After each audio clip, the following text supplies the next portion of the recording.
But I'm sure that Springfield is paying very close attention to the undefeated Norwayne team they've done well this year. This will be an interesting game tomorrow night over at Springfield. Also, tomorrow night at Stambaugh Stadium on the campus of Youngstown State University, the Ursuline Irish will be taking on Menor Lake Catholic in a postseason where number 1 is playing number 3 in Division 3. Number 1 is playing number 2 in Division 7 tonight. Tomorrow night, number 1 is playing number 2 in Division 5. Number 1 is playing number 3 in Division 6. And then here's those wild and crazy D4 Region 13 kids. Number 12, Menor Lake Catholic, taking on number 6, Ursuline. So in 4 of the 5 regional championship games involving our Valley, pretty much chalk. 1 versus 2, 1 versus 3, pretty much chalk. Oh, not the case in Division 4. No. Number 12 in Menor Lake Catholic taking on number 6 in Ursuline. And I got to believe, and we'll talk with Dan Reardon, the head football coach of Ursuline, coming up at 2 o'clock. I got to believe that if you would have spoke to Coach Reardon at the beginning of all of this and looked at him and said, hey, Coach, here's a prediction for you. Even though you're the number 6 seed, you're going to be hosting a regional championship game. Pretty sure Coach Reardon would have looked at you and wanted you fitted for a straitjacket. But here they are. They'll be hosting Menor Lake Catholic Saturday night at Stambaugh Stadium, and that should be a great game. The winner of that game gets the winner of St. Clairsville and Carol Bloom Carroll. And that's, 12 versus 6. Wow. Not very often the coaches got this one wrong. They got it wrong in D4 Region 13 for sure. These two teams, they have earned their way. Not that the other teams haven't, but we're not surprised because the other teams, it's chalk. I mean, look, number 1 Chardon, number 3 Canfield, pretty much chalk. Canfield knocked off number 2 Streetsboro last week. That's in D3. That'll be tonight up at Chardon High School. That's gonna be a great game. Oh, man, that's going to be a great game. Equally a great game. Number 1, Warren JFK. Number 2, Lucas up at Mollenkopf.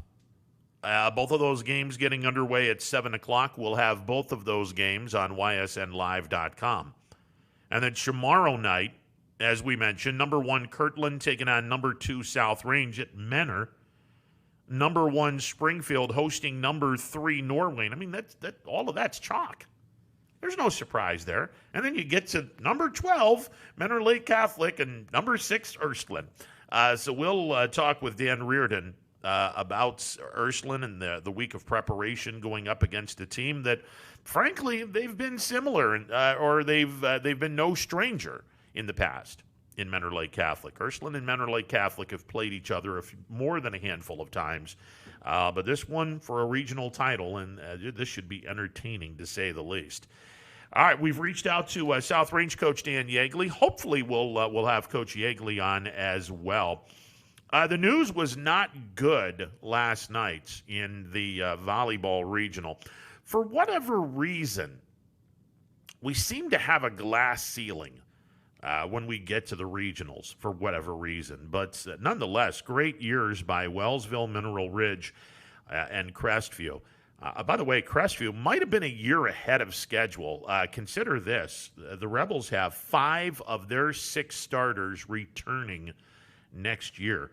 Hopefully, Crestview leads the way to break this regional glass ceiling that we apparently have. But Wellsville, Mineral Ridge, and Crestview, unfortunately, their seasons came to a close. Wellsville was defeated by Monroeville in straight sets. Mineral Ridge was defeated by Dalton in straight sets. And Crestview was defeated by Smithville in straight sets. So we will not have a team in the regional championship game in volleyball. Placed a call about, 20 minutes ago up to Menor High School. And I was really curious, and hopefully so were a lot of you, because This South Range Kirtland game is to be played tomorrow. This is game 2 of the trilogy between South Range and Kirtland this week. Game number 1 went to the South Range boys soccer team as they hosted Kirtland and beat them in double overtime, 2-1. South Range will now play Cardinal Mooney for a regional championship at South Range High School tomorrow afternoon at 3 o'clock. Now, the girls' soccer regional is going to be played at Mentor. And as I mentioned, about, 20 minutes ago or so, I called Mentor High School because I was curious. And yesterday we speculated on this show, well, what are they going to do in terms of where they're playing this? I mean, are they going to play this on the football field? And if they're playing this on the football field, man, they better... They're not going to be able to have the ceremonies as long as they would hoped. So I put a call in to Mentor about 20 minutes or so ago, and the person explained to me, oh, no, they're not going to play on the football field. In fact, Mentor does have a soccer stadium. I told you all yesterday that this place is pretty fancy, that they have some pretty cool things up there. Mentor is up in Lake County. It's in eastern. Is it a suburb of Cleveland? I suppose. It's on the eastern side, one county over in Lake County. Anyway, Mentor does have just about everything that you can ask for and then some. They do have a soccer stadium, so there is no rush in the D3 soccer regional title game between South Range and Kirtland in girls soccer. There will be no rush because, well, they're playing in a separate stadium. So they'll play this game, and they don't have to get in, get out, and get off the field. So the football teams can start start their preparation for the regional championship game. Now this is in Mentor High School. Not the same facility, though. They do have a soccer stadium that's separate to their football stadium. So the South Range girls will be playing Kirtland in the middle game of the South Range Kirtland trilogy this week. Girls soccer, a regional championship, is on the line. They'll be playing this game at a soccer stadium at Mentor High School Saturday at 3 o'clock. And as I mentioned, they don't have to rush, because they're not going to be on the football stadium. So that's great news. And the other great news for both teams, not just for Kirtland, but for South Range as well, I'm sure that those kids are going to be hanging around and hoping to get to the football stadium to watch South Range and Kirtland play the final game of the trilogy, and that would be the regional championship on the line tomorrow night at 7 o'clock at Mentor High School, the football stadium, not the soccer stadium. And again, Division 5, Region 17, that region is up for grabs. South Range taking on Kirtland, and the winner of that game depends on what happens with West Lafayette and Ironton. If West Lafayette were to upset Ironton, the winner of South Range and Kirtland will, in all likelihood, take on West Lafayette because they're east of Coshocton, about an hour and 50 minutes from the Mahoning Valley. It makes an awful lot more sense to have them as a state semifinal opponent rather than the winner of the Tuntogany-Pemberville-Eastwood game. Both of those teams are located south of Toledo. Tuntogany is a little further west, about 20 minutes further west than Pemberville-Eastwood, but both of these schools are 3+ hour drive to the Mahoning Valley. And clearly it's a closer drive if you go down I-75. And again, keep in mind, state semifinals are going to be a neutral site that will not be at the home of a higher seed. It's going to be at a neutral site. So, and the great thing is, state of Ohio, knowing that, 1,500 people or 15% of a stadium, they don't necessarily have to rent out a large stadium to get this thing going because, again, you're not going to have a whole lot of people watching this because of COVID. So the OHSAA is not going to have to rent out a large stadium for this because, well, you can only get 1,500 max, and that's if you're renting out a stadium 10,000 seats or more. So be very curious to see what happens. But again, it's a much, much closer ride. If West Lafayette upsets Ironton, then South Range would play them. If Range it takes out Kirtland, they would probably play West Lafayette. If Ironton defeats West Lafayette, and they're the top seed, I mean, West Lafayette has to take the very long drive south down to the Ohio-Kentucky border to face Ironton. If Ironton prevails, then whoever wins tomorrow night would wind up playing either Tontogany or Pemberville Eastwood. And by the way, if South Range knocks off Kirtland, let's say Ironton beats West Lafayette, South Range knocks off Kirtland, and Pemberville Eastwood defeats Tontogany. Well, you're looking at a rematch of the 2017 state semifinals. If you remember, South Range won Division 5 Region 17, their second regional championship. They won a regional title in 2005. They won a regional title back in 2005. The last regional title South Range won 3 years ago. And I was up there, and God, I can't remember where this game was played.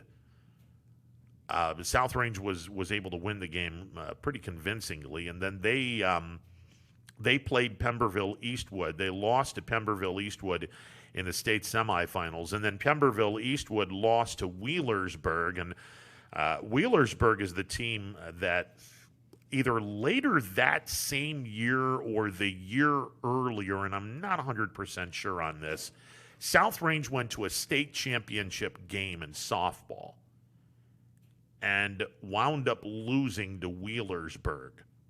And I'm not sure if it was 2016 or 2017, but Wheelersburg is a familiar name. And in 2017, they beat Pemberville Eastwood for a state championship. So South Range taking on Kirtland, and again, the opponent is not yet named. Whatever happens to the West Lafayette Ironton game is going to determine where hopefully South Range plays in their semifinal game. And like I said, if West Lafayette wins, then they would be hooked up with South Range, and given the fact that West Lafayette's about an hour and 50 minutes away, they're east of Coshocton, a little west of I-77. What makes sense? New Philadelphia, Dover, some facility of that nature would probably make sense. But obviously, and I think everyone is probably not looking past Kirtland. Nobody should be looking past anyone in the playoffs, but certainly not in this scenario. But again, if West Lafayette upsets Ironton, that would be the opponent in the state semifinals. If Ironton wins, then the opponent in the state semifinals would be the winner of the Tontogany Pemberville Eastwood game. And both of those schools south of Toledo, Tontogany a little further west, about 20 minutes further west. But they're both 3+ hours away from the valley. And then Ironton, which is probably about 2.5 hours from Cincinnati, they would wind up playing either Roger Bacon or one of the schools out of Springfield. That's the other regional championship in Region 20, if I'm not mistaken. They're Region 20. West Lafayette and Ironton is Region 19. Tontogany and Pemberville Eastwood is Region 18. South Range and Kirtland is Region 17. So there you are. All right, so tonight, let's run down what we got.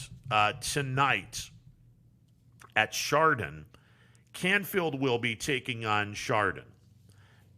And that game is going to be played at Chardon High School. Now, we made mention These two teams do have a history. Now, it's back a little bit, not too far back.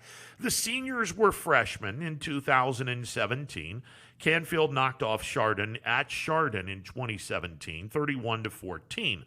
That year, Canfield went 10-0 in the regular season. They won their first two games in the postseason. They were defeated in Salem in the regional title game by Akron St. Vincent St. Mary. In 2018, by the way, in 2017, Chardon was 6-4. They did not go into the playoffs. In 2018, Canfield finished 9-1 that year. Chardon finished 7-3. Both teams made the Division III Region 9 playoffs. That game was played in 2018. The seniors were sophomores. The juniors were freshmen, and the sophomores and freshmen were in junior high. Canfield knocked off Chardon in week 3, 35-13. That year, Canfield went 9-1. They won their first two games in the playoffs, and then they were defeated by Kenston in the regional championship game. So Canfield will make its third appearance in a regional title game tonight as they take on undefeated Chardon. Now, both of these teams do have some similarities in their schedule.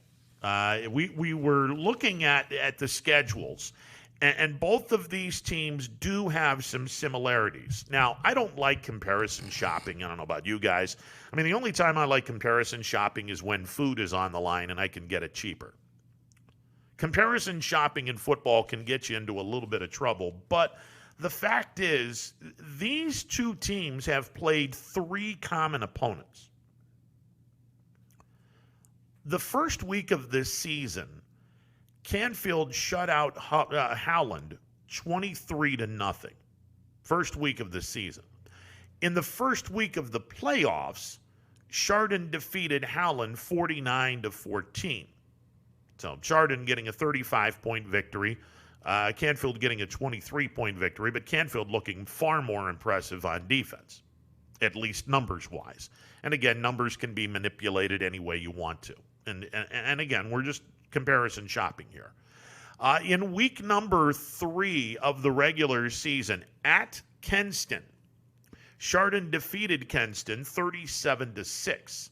In the first round of the playoffs, at home to Kenston, Canfield knocked off Kenston 28-10. So both teams have beaten Howland, both teams have beaten Kenston, and clearly both teams have beaten New Philadelphia. Canfield played New Philadelphia in week 3 of the regular season. They knocked them down 31-24.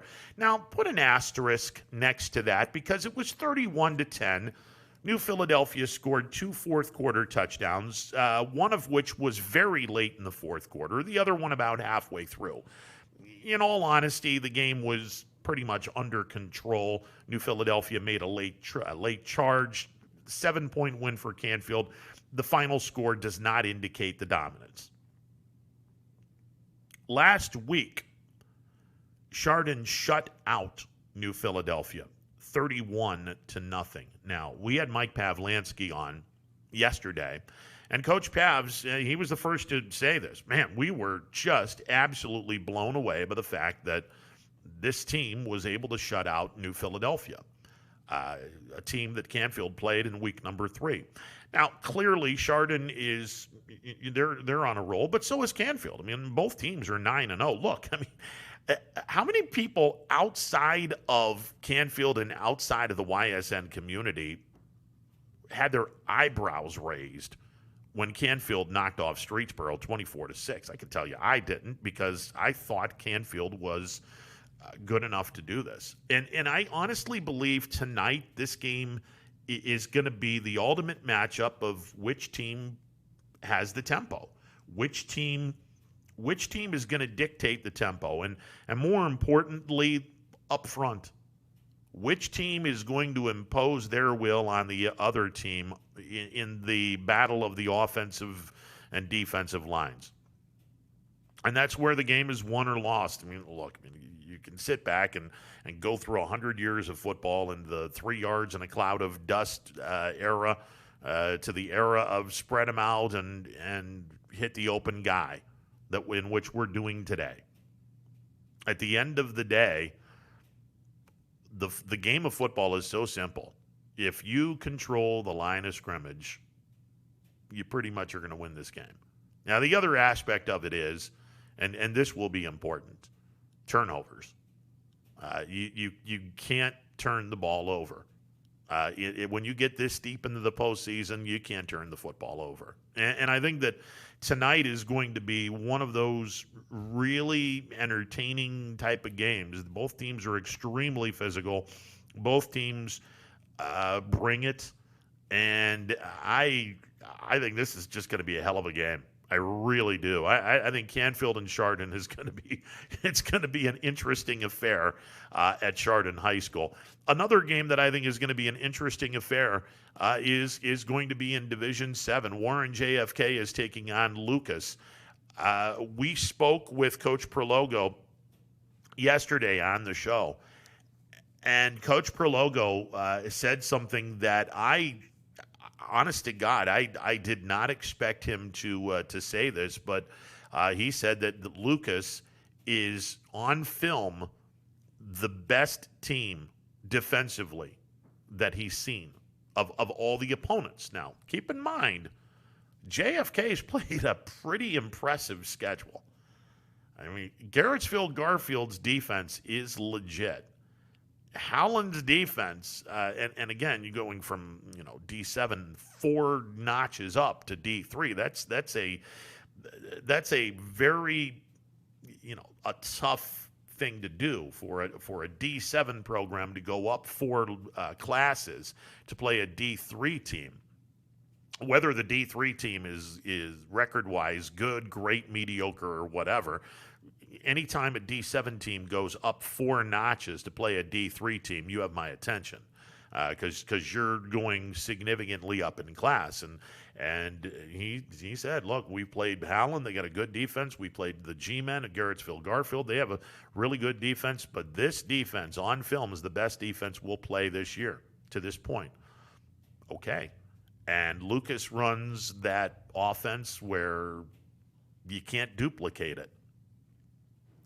This is going to be a great game. And again, it all comes down to up front, and can JFK figure out on the fly, how fast do they figure out this very complex offense that Lucas runs?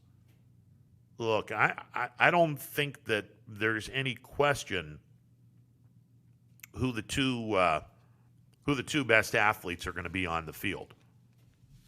Hollabaugh and Likens are probably going to be the 2 best athletes on the field. And when you're playing other D7 schools, it's pretty cool to have 2 guys that are really, really good. And in D7, spectacularly good.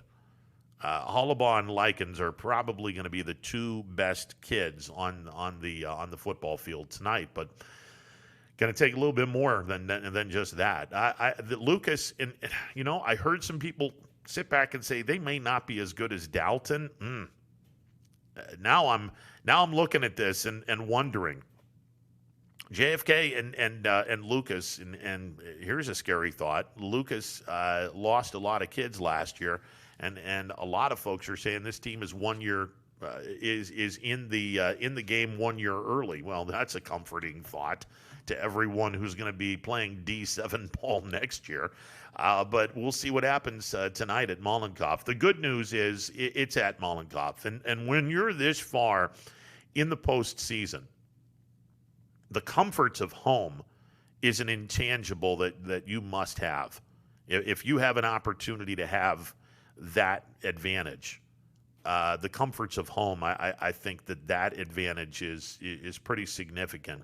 And of the 5 games that are going to be taking place tonight and tomorrow night, 2 tonight, 3 tomorrow night, all of the games, by the way, can be seen ysnlive.com. We'll go through the drill in a bit.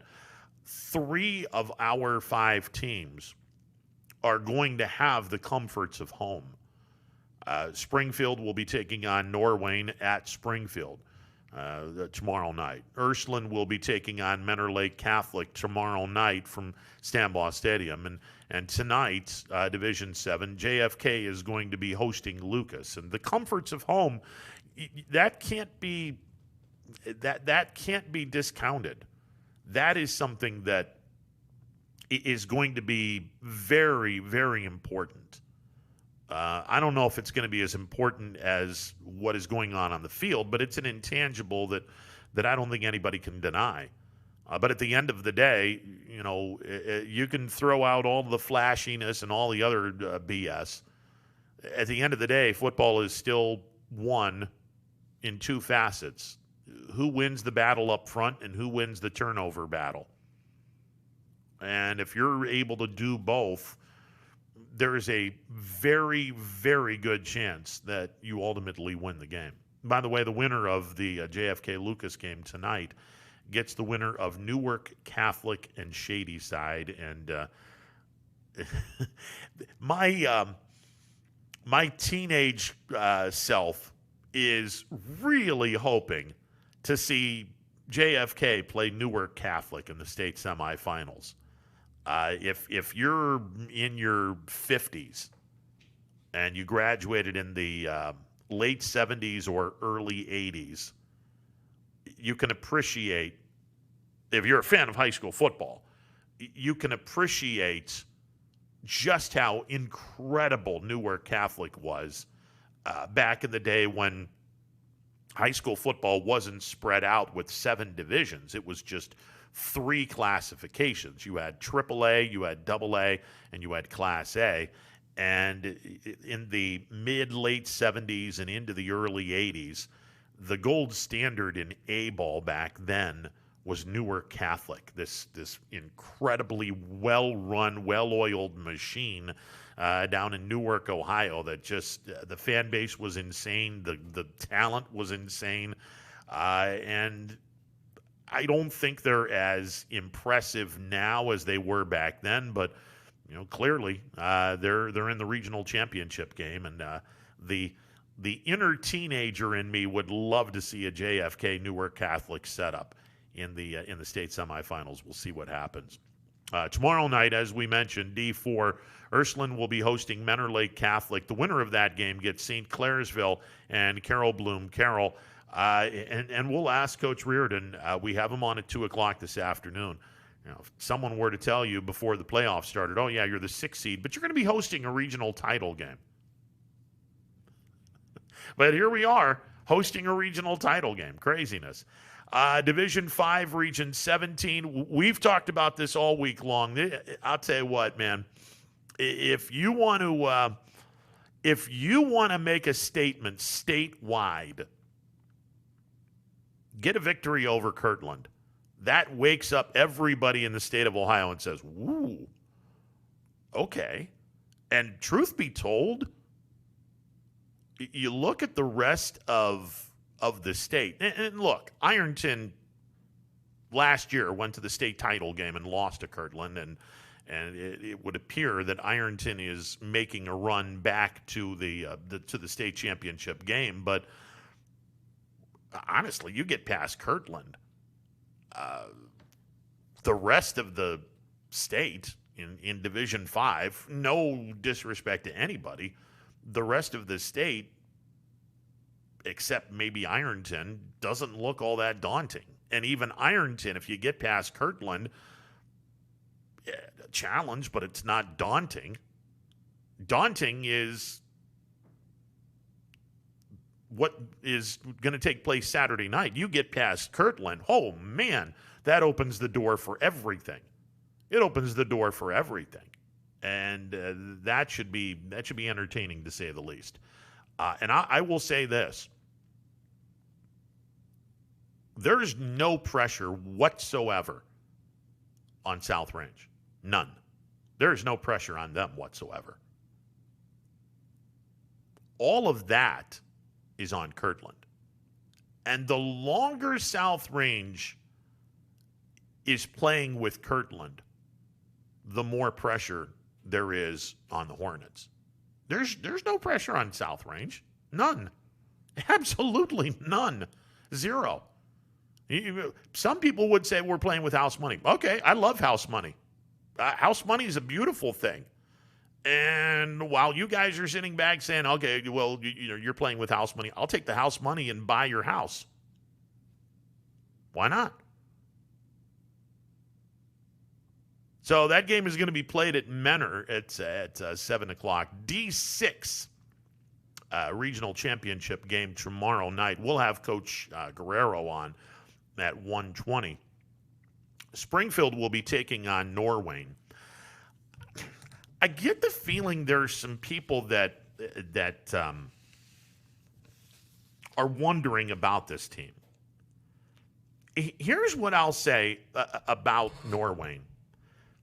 They were absolutely impressive in the opening weekend of the playoffs. The last week of the regular season, the talk around here when we were doing the audible call, everyone was talking about, my God, Mineral Ridge is on fire. They're playing some really, really good football. I mean, they're coming into the postseason amped up, ready to go, and they're gonna go hunting in the playoffs. And Mineral Ridge went up against Norwayne in week 1 of the playoffs, and Norwayne beat them 55-14. And that really opened my eyes to, like, wait a second, what in the world is this team up to? And then you do a little bit of investigating, and you see, that this team has fared quite well against our area in the postseason, and they're off to a 9-0 start. Now, I don't know if the division is as good as the division that Springfield is in. Look, Springfield has beaten Mineral Ridge 45-7. Norwayne beat them 55-14. It's the only common opponent they've had. Springfield had to play Western Reserve twice. They handled them twice. They beat a very good Mogador team last week, 21-0. The defense put the clamps on Mogador. Last week, Norway knocked off Wycliffe. This is the Wycliffe team that had beaten LeBray the week earlier.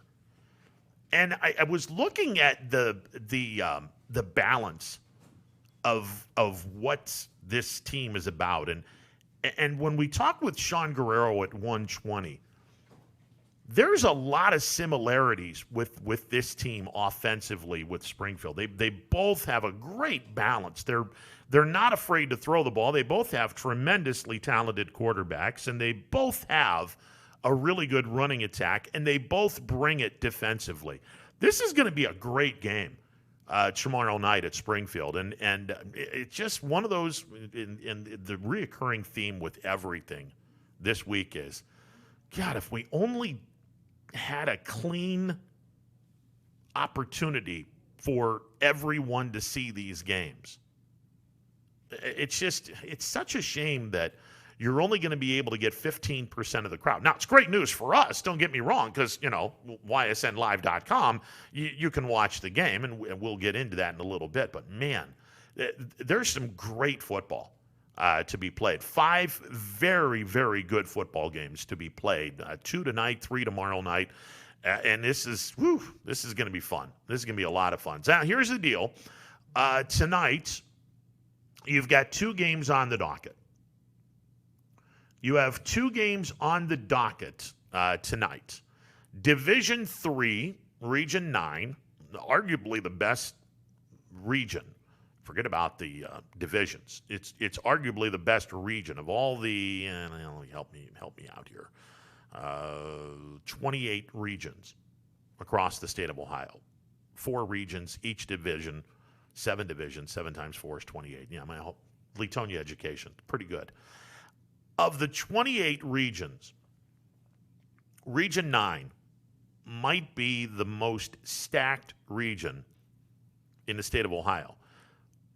when we began the postseason, 4 of those teams in Region 9 were in the top 10, according to the Associated Press. And now we have 2 teams left. Canfield takes on Chardon.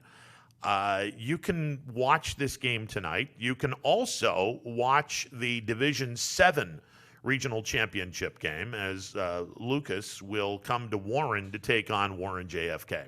And here's how you do it. First of all, make sure that you grab the device that you're planning on watching the game from. This is important because if you're filling out your credit card information with another device, you're simply not going to be able to watch the game on the device you want to. The only way you're able to watch the game on the device you want to is if you purchase the game on the device that you want to watch the game from. You got to do that. So using the device that you're planning on watching the game from, you go to ysnlive.com. And you click on schools, and there's going to be a bunch of leagues that are there.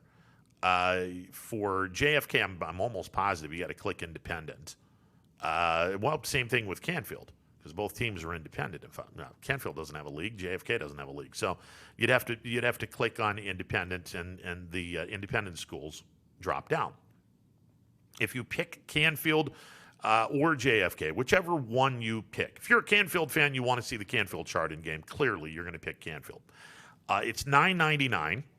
That $9.99 also gets you access to the JFK Lucas game. But if you click on Canfield, 25% of the $9.99 investment will go directly to the Canfield High School athletic department. If you click on JFK, then clearly 25% of your $9.99 investment will go to the Warren JFK athletic department. It's $9.99. Again, you have access to both games tonight. Canfield visiting Chardon for the D3 Region 9 regional championship, and Warren JFK hosting Lucas for the D7 Region 25 championship. You have access to both games. And again, use the device that you're planning on watching the game from. Go to ysnlive.com, click on schools, click on independent. I believe that's where you would find Canfield and JFK. Click on the school that you're planning on watching and fill out your credit card information. And it's that easy. And then you have access to that game as well as the other game played tonight. Tomorrow night, same deal.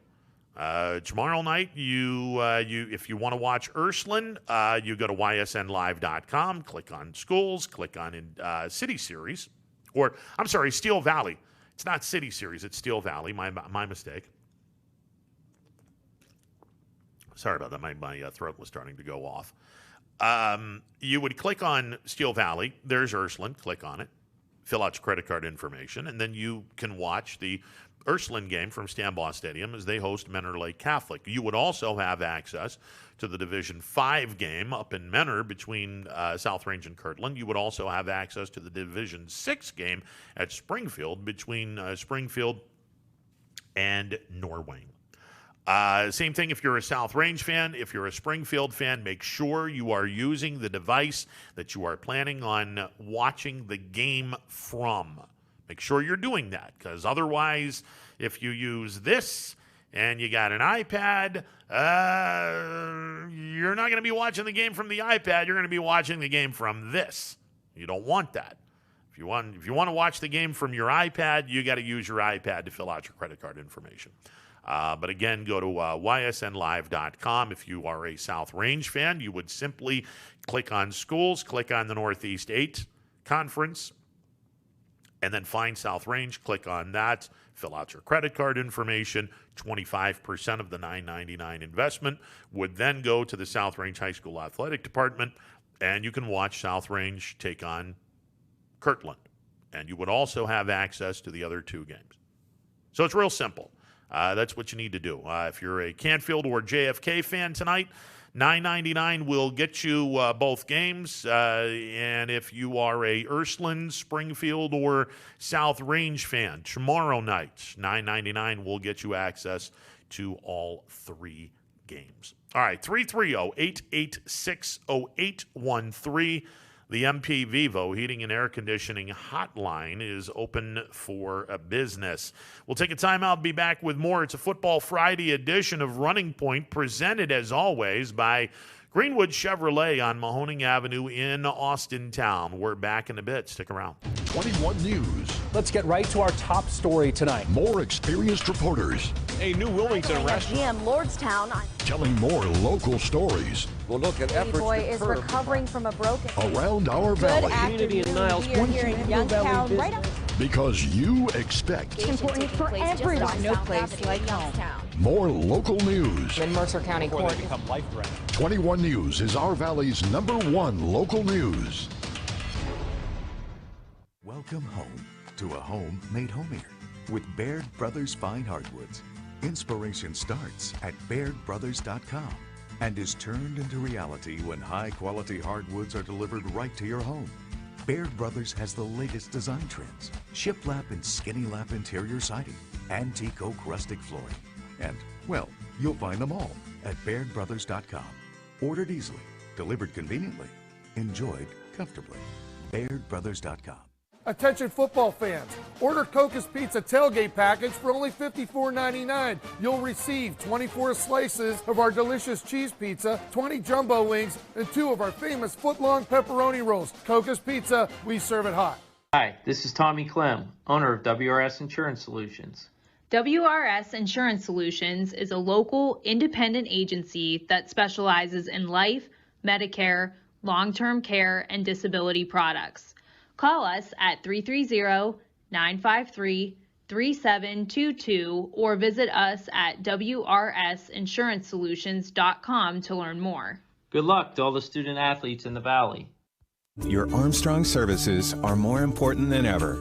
There are more and more connected devices in the home these days. To get the most out of your experience, you need a network that is always getting better. You deserve superior performance, and that's what Armstrong offers every day. Whether you're working from home, enjoying your favorite content together, or simply catching up while apart, count on Armstrong to keep you connected to what matters most.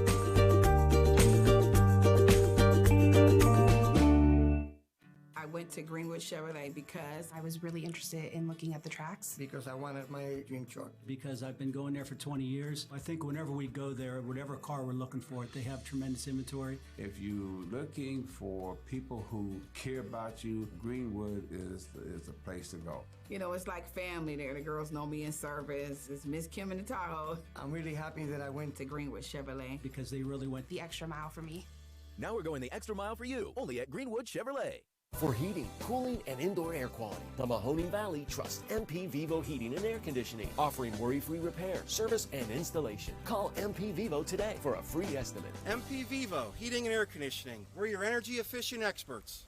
Welcome back to a Football Friday edition of Running Point on ysnlive.com. Okay, let me backtrack on something here. When we get further along into the postseason, you tend to run into the interesting dilemma that is Spectrum, which is a cable company statewide. Even though it's very, there are areas in the Mahoning Valley that have Spectrum, but most of the Mahoning Valley does not have Spectrum. But they have, they are the official. They're the official network, television network, cable network, if you will, of the OHSAA. Canfield and Chardon is going to be one of the games that will be played tonight on Spectrum. So because of that, we're not going to have the video. We will have the audio of the game, but we won't have the video of the game. And we'll have the audio of the game, so we will not be charging anything. So if you are a Canfield fan, you can listen to the Canfield Chardon game by going, and at no charge, by going to ysnlive.com. You'll go to ysnlive.com, click on schools, click on the independent. That's what Canfield is. Click on Canfield, and the game will be right there. Canfield and Chardon. Again, we will not be providing any video. The OHSAA has a deal with Spectrum, and this is one of the games that Spectrum will be broadcasting statewide. So because of that, we will be doing audio tonight from Chardon High School and not the video portion of the game. And because we're not doing the video portion of the game, the service for tonight is going to be free. So you can listen to the Canfield Chardon game by going to ysnlive.com. The JFK game, however, Spectrum will not be there. So the JFK Lucas game is going to be tonight up at Mollenkopf, and that is going to be a video as well as audio. So that is $9.99. And again, if you go to ysnlive.com, click on schools, click on independent, click on JFK, fill out your credit card information, and you can watch the JFK Lucas game tonight from Mollenkopf. All right, there you go. Tomorrow night, I suppose we're going to have to look and see the Spectrum schedule. I'm hoping that they don't have any of our games. I guess it's a fluid situation, so we'll see what happens there. Ursuline's taking on Menor Lake Catholic at Stambaugh Stadium in Division 4. South Range is going to be playing Kirtland. That game is going to be played at Mentor, not at Kirtland. It's a home game for Kirtland, but they're playing the game at Menor. And in Division 6, it will be Springfield hosting Norwayne. Again, coming up at 1:20, we will have Sean Guerrero, the head football coach of the the head football coach of the Springfield Tigers. We'll talk a little bit about this game between two 9-0 clubs, Springfield and Norwayne. Springfield, the defending D6 Region 21 champions. They're looking to win the region for a second consecutive year. They'll be taking on Norwayne. Again, these two teams have a common opponent. Springfield beat Mineral Ridge at their place 45-7 in week number 1. Norwayne beat Mineral Ridge in the first round of the playoffs 55-14 at Norwayne. So this should be a fascinating game tomorrow night at Springfield. Again, the winner of that game gets the winner of the Beverly Fort Fry Proctorville Fairland game. The winner of the D4 regional title game between Ursuline and Menor Lake Catholic. It's the winner of the St. Clairsville Carol Bloom Carroll game. And the winner of D5, well, it depends on who wins the Ironton West Lafayette game. If Ironton wins, then the winner gets either Tuntagony, or Pemberville Eastwood, both of those teams a little south of Toledo. If West Lafayette beats Ironton, then West Lafayette, located east of Coshocton, about an hour and 50 minutes from the Mahoning Valley, they would take on the winner of South Range and Kirtland. So there you go. All right, 330-886-0813. MP Vivo Heating and Air Conditioning Hotline open for business. We made mention earlier in the program, speaking of South Range and Kirtland, they will be playing at Mentor, the football team. Well, the girls' soccer team is going to be playing at Mentor as well. And we put a call into Mentor before we went on the air, about an hour or so ago. And we were assured that not only will the South Range and Kirtland girls play the D3 soccer regional, it won't be in the football stadium. Apparently there is a soccer stadium at Mentor High School. So they will be in a separate area. So that game will go on, and be honest, there's no reason to rush the trophy ceremony at the end of the game because they're not going to be playing at the football facility. They do have a separate soccer facility at Mentor High School. So South Range and Kirtland will be playing the Division III soccer regional championship game tomorrow afternoon at 3 o'clock at Mentor High School. Now, tomorrow afternoon at 3 o'clock, the South Range boys soccer team will be playing a regional championship game of their own. It's an all-regional championship game as South Range will be playing Cardinal Mooney Saturday afternoon at 3 o'clock at South Range High School. The winner of that game, by the way, will play the winner of the Toledo-Ottawa Hills Mount Blanchard-Riverdale game. And that game would be played on a site to be determined Wednesday nights, November the 11th. That's Veterans Day night, November the 11th at 7 p.m. In the Division II soccer regional title game, Howland, who defeated Bay Village Bay 1-0 in the battle of arguably the two best teams in the state in boys soccer in Division II. Howland will be taking on Chagrin Falls, who blanked Richland Revere 1-0. That game will be played at Howland tomorrow afternoon at 3 o'clock. And the winner of that game will take on the winner of the Lexington-Lima-Shawnee game. That game will be played on Wednesday night, Veterans Day night, November the 11th at 7 p.m. Once again, a place to be determined.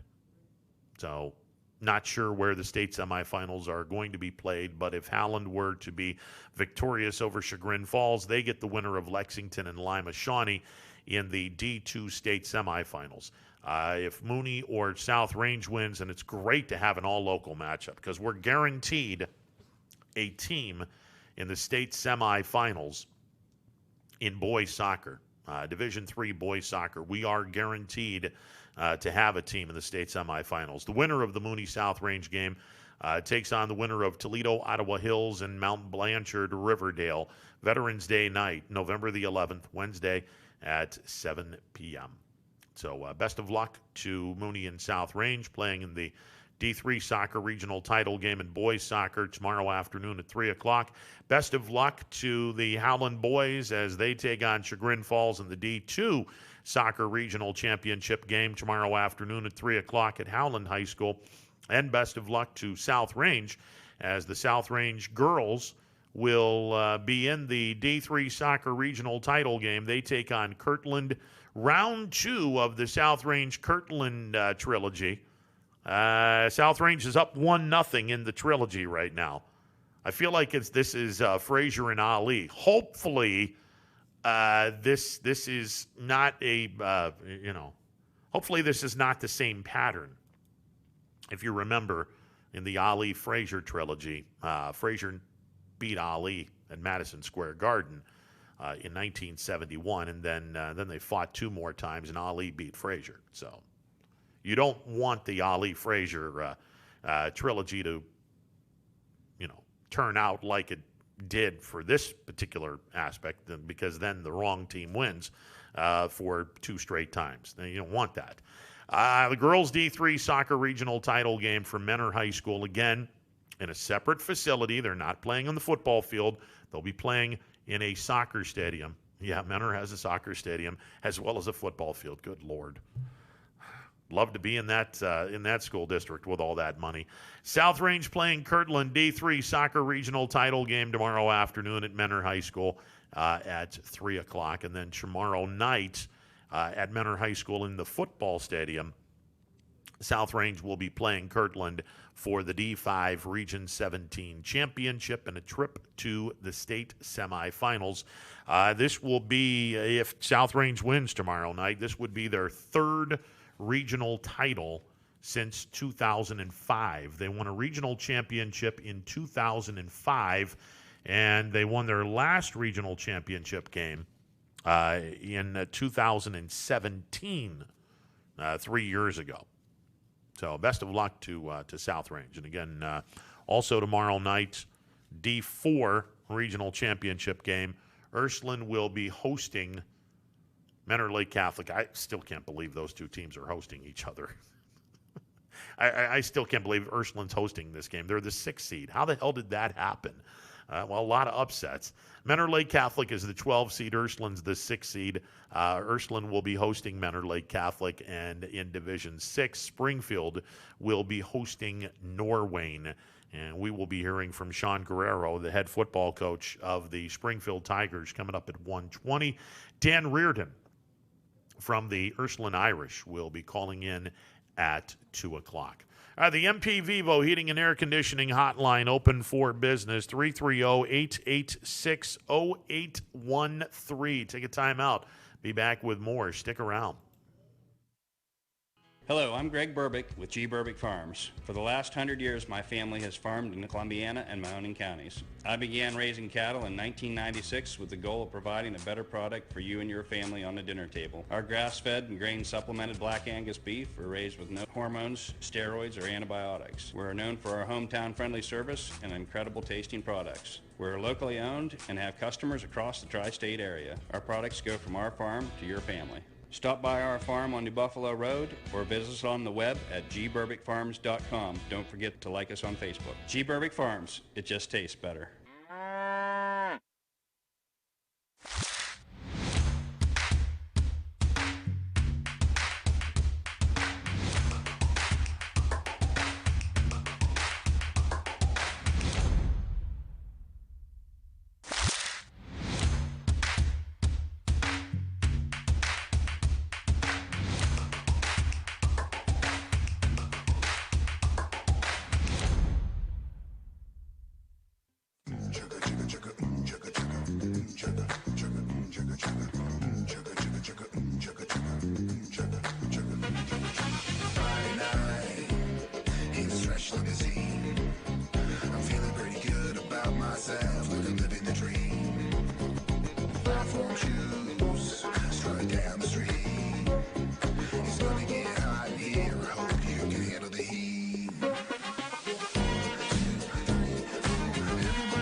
With Myers Family Insurance, your local Medicare and retirement resource.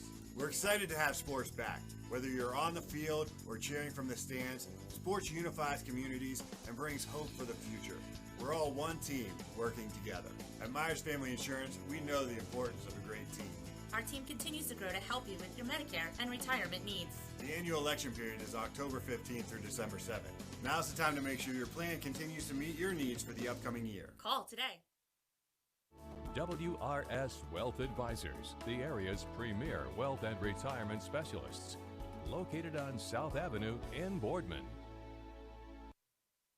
It's storm season. I think we're under the gun for some heavy storms over the next couple of hours. And Storm Tracker 21 is ready. This is probably the one we're keeping a closer eye on. On air. And locally, we're going to have a lot of eyes on our area. Online. All right, let's talk high-risk futurecast and the timing of this weather. On social media and on our app. Rain will come and go tomorrow. There'll be some dry intervals. Stay ready with Storm Tracker 21. The severe weather threat now through around sunset this evening. Hi, I'm Colin Chupa. And I'm Kelsey Clem from K-Squared Marketing. Our boutique marketing firm specializes in media planning and buying, public relations, event marketing strategies, and strategic sponsorships. We can integrate our services with your existing game plan, or we can be your entire marketing team. Your goals, our game plan. Let's win together. Call K-Squared Marketing at 330-623-2730 or visit ksquared.marketing to learn more. Hi everyone, this is DJ Yoakley with Your Sports Network. We appreciate your support of YSN and welcome you to the YSN family. Our broadcast streams are brought to you live at no cost to you by sponsors that are local to this community. Without the vision and generosity of our sponsors and partners, we would not be able to bring this game to you today. So please support the great businesses and leaders that are making this game possible. And if you're a business in need of great advertising and sponsorship opportunities, feel free to head over to our site for more information on the right fit for you. We are local, we are loyal, and we are live. We are YSN. Ah, the details. Baird Brothers Fine Hardwoods is one fine ride. Perfect cornering, superb handling, sporty and stylish, power to spare, plus awesome mileage. Yeah, jaw-droppingly beautiful lines and well appointed with luxurious trim. Put more oomph in your life and start beholding the molding. Find your home's fine hardwood at BairdBrothers.com. No matter what the weather, be prepared with a reliable, efficient Rude gas furnace or air conditioner from MP Vivo Heating and Air Conditioning. Call your energy efficient expert MP Vivo today for a free estimate. Here at MP Vivo, we rely on Rude, and so should you. Welcome back to a Football Friday edition of Running Point on ysnlive.com. Ron Potesta with you. Running Point presented by Greenwood Chevrolet on Mahoning Avenue in Austintown. The MP Vivo Heating and Air Conditioning Hotline open for business. 330-886-0813. That's 330-886-0813. Again, a reminder for everyone looking to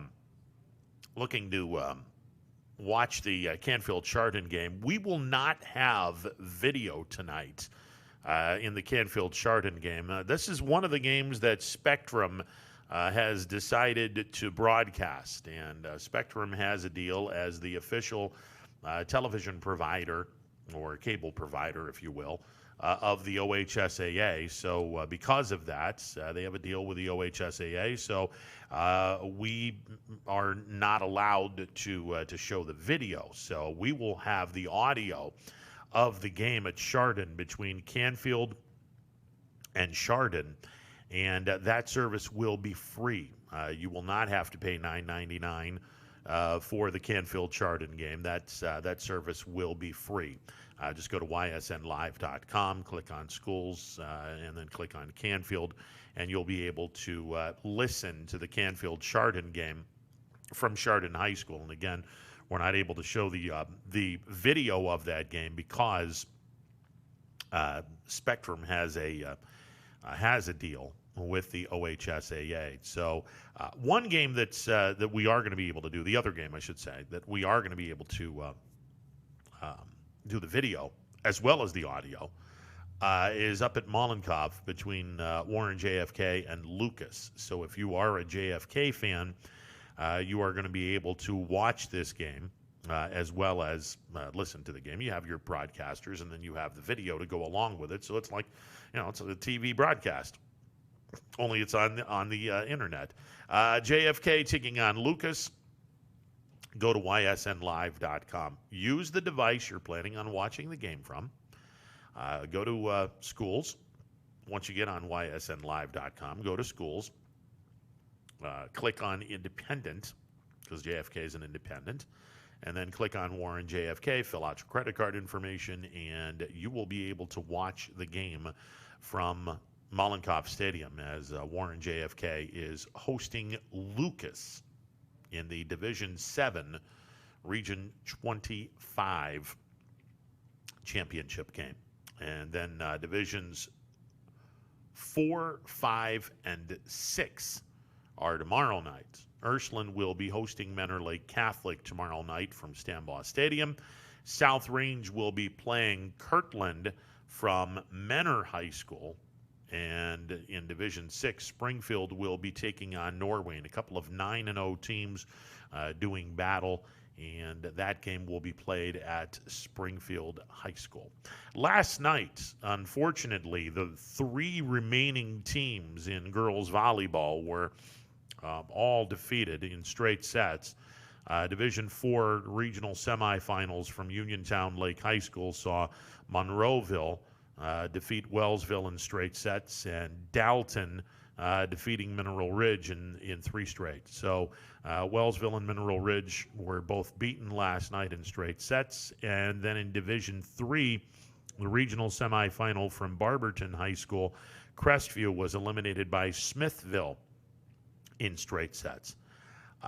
Seems that it's just that glass ceiling that is once we get into the regionals, it just feels like there's a glass ceiling there where that's where our season goes to die.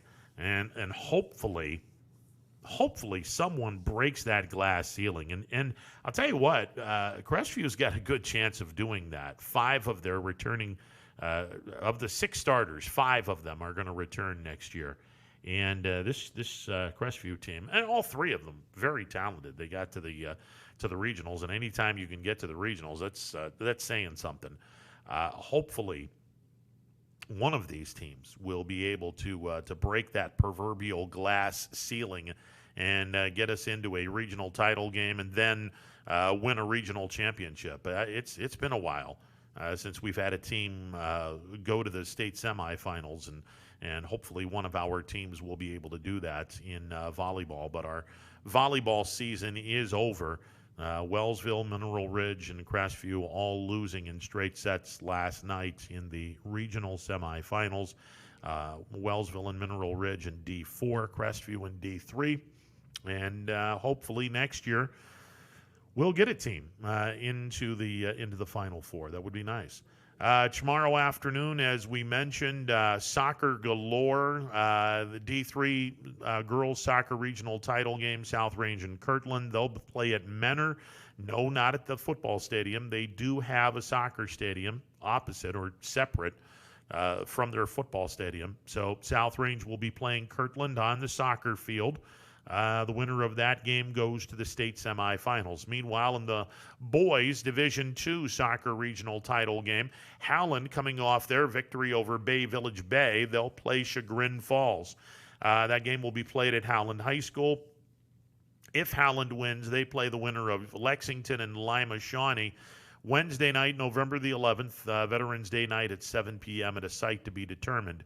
Also, Division III, an all-local regional championship game, and we can thank the expanded district tournaments for this, because otherwise Mooney and South Range would have been a district championship game. But because of the supersized districts where they mashed two districts together and had a top bracket and a bottom bracket, Mooney and South Range were in separate brackets, and they are playing each other for a regional championship game on Saturday at 3 p.m. at South Range High School. Winner of that game will be playing on Veterans Day night in a site to be determined in the state semifinals. The winner of Mooney and South Range gets the winner of the Toledo, Ottawa Hills, Mount Blanchard, Riverdale game. And again, that game will be played Wednesday night, November the 11th at 7 p.m. at a site to be determined. So there you go. All right, 5 games in high school football. We have 5 local teams left in the Mahoning Valley, 5 YSN family teams left in the postseason. D2 and D7 will be played tonight. Canfield is taking a trip to Chardon. That is the number 1 seed. Chardon taking on the number 3 seed, Canfield, tonight. Division 7, number 1 seed Warren JFK will be hosting number 2 Lucas. So pretty much chalk tonight with the regional championship games. Number 1 versus number 2 in Division 7. Number 1 versus number 3 last week. Canfield impressively eliminating Streetsboro, who was the number 2 seed. Tomorrow night, Division 4, Region 13, number 12, Menor Lake Catholic, will come to Youngstown to take on number 6, Ursuline. Division 5, Region 17, number 1, Kirtland, will be hosting number 2, South Range. And Division 6, Region 21, number 1, Springfield, will be hosting number 3, Norwayne. All of these games will be starting at 7 o'clock, and hopefully, fingers crossed, knock on wood, pray to the football gods, small g, that the area goes 5-0 this weekend. It'd be nice. Last time the area had 5 teams in the regional title game, 2013, if I'm not mistaken.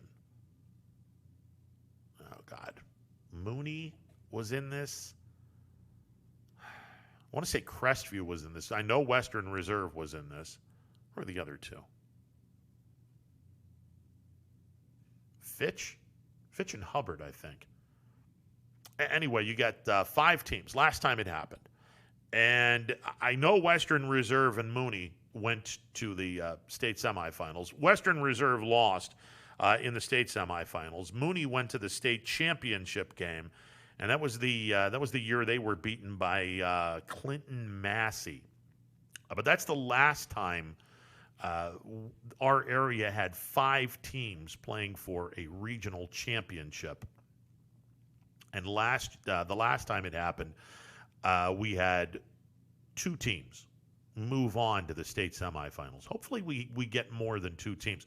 And truth be told, we should. Truth be told, we should get more than 2 teams into this. Pretty good chance we can get all 5, but let's see how it plays out. We'll hope and pray that we can get all 5. But the last time, like I said, you got to go back about 7 years.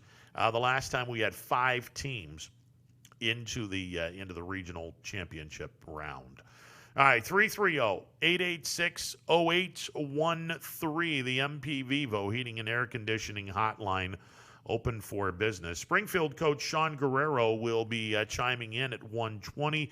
Ursuline head football coach Dan Reardon will be calling in at 2 o'clock as we get set to talk some high school football. Springfield looking to win their 2nd consecutive Region 21 championship tomorrow night as they take on Norwayne. And again, if you're a Tigers fan and you are not fortunate enough to get tickets to the game tomorrow night in Springfield, well, go to ysnlive.com, click on teams, go to the Mahoning Valley Athletic Conference Scarlet tier, click on that, then click on Springfield. And then using the device you're planning on watching the game from, make sure that you are filling out your credit card information using that device. Otherwise, you're not watching that game from the device. Where you fill out the credit card information, what device you use is going to go a long way as to the device you're planning on watching the game from. So if, like I said, I have an iPad. I also have an iPhone. If you fill out the information with your iPhone, you're watching the game from the iPhone, not your iPad. So if you're planning on watching the game from an iPad or a larger device than your smartphone, make sure that you are filling out your credit card information using that larger device. And again, 25% of the $9.99 investment will go back to the team that you chose. All right, we're going to take a timeout. On the other side, we will hear from the head football coach of the Springfield Tigers.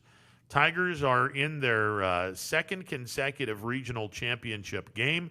Springfield looking to take on Norwayne. Both teams are 9-0, and there is a lot of similarity between these 2 teams. We'll catch up with Sean Guerrero, the head football coach of the Springfield Tigers. Coming up after this timeout is a Football Friday edition of Running Point presented by Greenwood Chevrolet on Mahoning Avenue in Austintown. Back in a bit. Stick around. Baird Brothers remains your source for fine hardwood products. For the time being, we're open for customer pickup only on weekdays, 9 a.m. to 4 p.m. and Saturday from 9 a.m. till noon. Place your order online at bairdbrothers.com. Baird Brothers, for the place you love. Quality, customer service, and integrity. Those are the 4 words that have driven our success since 1957 at Joe Dickey Electric. Joe Dickey Electric is one Mahoning Valley landmark business that stays current with the requirements of our customers. Family owned and managed, we are an electrical contractor and energy solutions provider. Every member of our team adds to his or her skill set through ongoing training. Residential, commercial, industrial, automotive, and more. We keep ahead of the needs of our customers with a fleet of more than 50 vehicles and 24/7 emergency service, so you're never left in the dark. The 4M Company, being an architect and construction manager for over 40 years, has had the opportunity to use many different electrical businesses for our projects. The depth, quality, and knowledge and attention to detail displayed by Dickey Electric makes them stand out above all the rest. For state-of-the-art expertise and a timeless commitment to our customers, contact Joe Dickey Electric. We are everything electrical.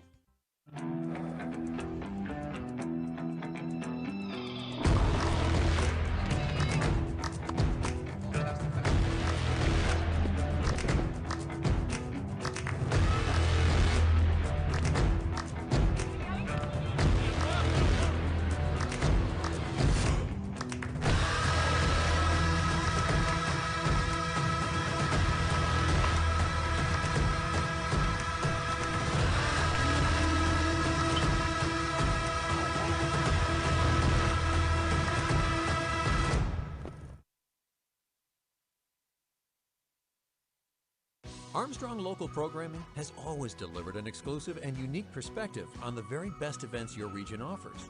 High school sports, community events, parades, all your favorite shows from Armstrong are now calling the Neighborhood Channel their home. Watch Out and About, Locally Speaking, and many other great local shows right here on the Armstrong Neighborhood Channel. Find out everything that the Neighborhood Channel has to offer at ArmstrongNeighborhood.com. Spirit, town pride, local communities. Welcome to the neighborhood. Right now is a great time to get more for your trade-in at Tri-State Ford and drive home in a new or pre-owned vehicle. Choose from our great selection of new Ford models or pre-owned vehicles. Plus, get the Tri-State Ford Advantage, including a 10-year, 200,000-mile warranty and more.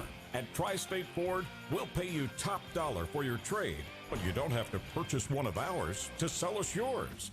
Customer focus, community driven. Tri-State Ford East Liverpool or visit tristateford.net. 21 News. Let's get right to our top story tonight. More experienced reporters. A new Wilmington restaurant. GM Lordstown. Telling more local stories. We'll look at efforts boy to is curb recovering from a broken. Around our valley. Community in Niles. We are here in Youngstown, right up. Because you expect. It's important for everyone. No place like home. More local news. In Mercer County Before Court. they become life-threatening. 21 News is our valley's #1 local news. Welcome home to a home made homier with Baird Brothers Fine Hardwoods. Inspiration starts at BairdBrothers.com and is turned into reality when high-quality hardwoods are delivered right to your home. Baird Brothers has the latest design trends, shiplap and skinny lap interior siding, antique oak rustic flooring, and, well, you'll find them all at BairdBrothers.com. Ordered easily, delivered conveniently, enjoyed comfortably. BairdBrothers.com. Attention football fans, order Coca's Pizza tailgate package for only $54.99. You'll receive 24 slices of our delicious cheese pizza, 20 jumbo wings, and 2 of our famous foot-long pepperoni rolls. Coca's Pizza, we serve it hot. Hi, this is Tommy Clem, owner of WRS Insurance Solutions. WRS Insurance Solutions is a local independent agency that specializes in life, Medicare, long-term care, and disability products. Call us at 330-953-3722 or visit us at wrsinsuranceSolutions.com to learn more. Good luck to all the student athletes in the Valley. Your Armstrong services are more important than ever. There are more and more connected devices in the home these days. To get the most out of your experience, you need a network that is always getting better. You deserve superior performance, and that's what Armstrong offers every day. Whether you're working from home, enjoying your favorite content together, or simply catching up while apart, count on Armstrong to keep you connected to what matters most.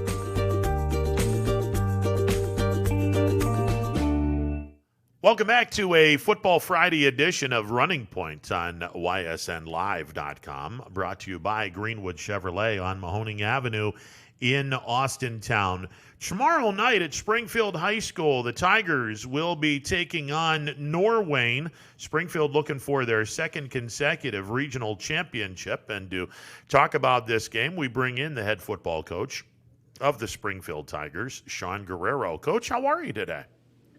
I'm doing good, man. The weather's been great, so it's been nice to just be outside and be able to practice like this at this time of the year. Yeah, I wanted to ask about that because normally regional championship game, pretty good chance you're probably going to have a little bit of snow. If not, you'll most definitely have cold weather and the conditions could play a part. Good Lord, tomorrow night, it's going to feel like an early October game. Oh, yeah, it's been awesome right now. I think with our kids, even at this time of the year, our kids seem a little bit more enthusiastic and even uplifted at practice. When you're going out there and you got to bundle up for, a 2.5 hour practice, it gets rough sometimes, but our kids have been very upbeat throughout this week. And it seems like when you're looking out the window and you see the sun, it's been good for us. It's been good for our team. So we're just going to try to keep it rolling. Okay, so last week I had an opportunity to read Jeff Shadell, who does a fantastic job of covering Scholastic and college and pro sports for the newspaper up in Lake County. And he was looking at the Creston Norwayne Bobcats for whatever reason. He was there covering the game, and I was looking at the final score. I was looking at the statistics, and I was like, "Oh my God, this team is just like Springfield, where they spread it out. They're a balanced attack. They can run the ball when they need to. They can throw the ball when they need to. Their defense is top-notch. They get after it. They're physical." When you looked at this team on film, was it kind of in a weird way looking at your team, Coach? It is. I mean, especially offensively, they run the same formations. A lot of the plays are similar, you know what I mean, to what we end up doing. So even in practice, it's been nice just to be able to know we're not trying to get our kids on scout team to run something that we haven't run, haven't run all year. So it was a good week for us, and there are some similarities to that. They run a lot of play action. They'll go underneath and they'll run some shotgun, but they run a ton of play action, on first down or third down. So that's a little bit different from what we do. I'm not saying we don't run play action, but there's a little bit of a difference there. Defensively, they run a 3-4. They got three big guys up front that are physical and are going to eat up double teams. They try to let their linebackers run. So it is pretty similar.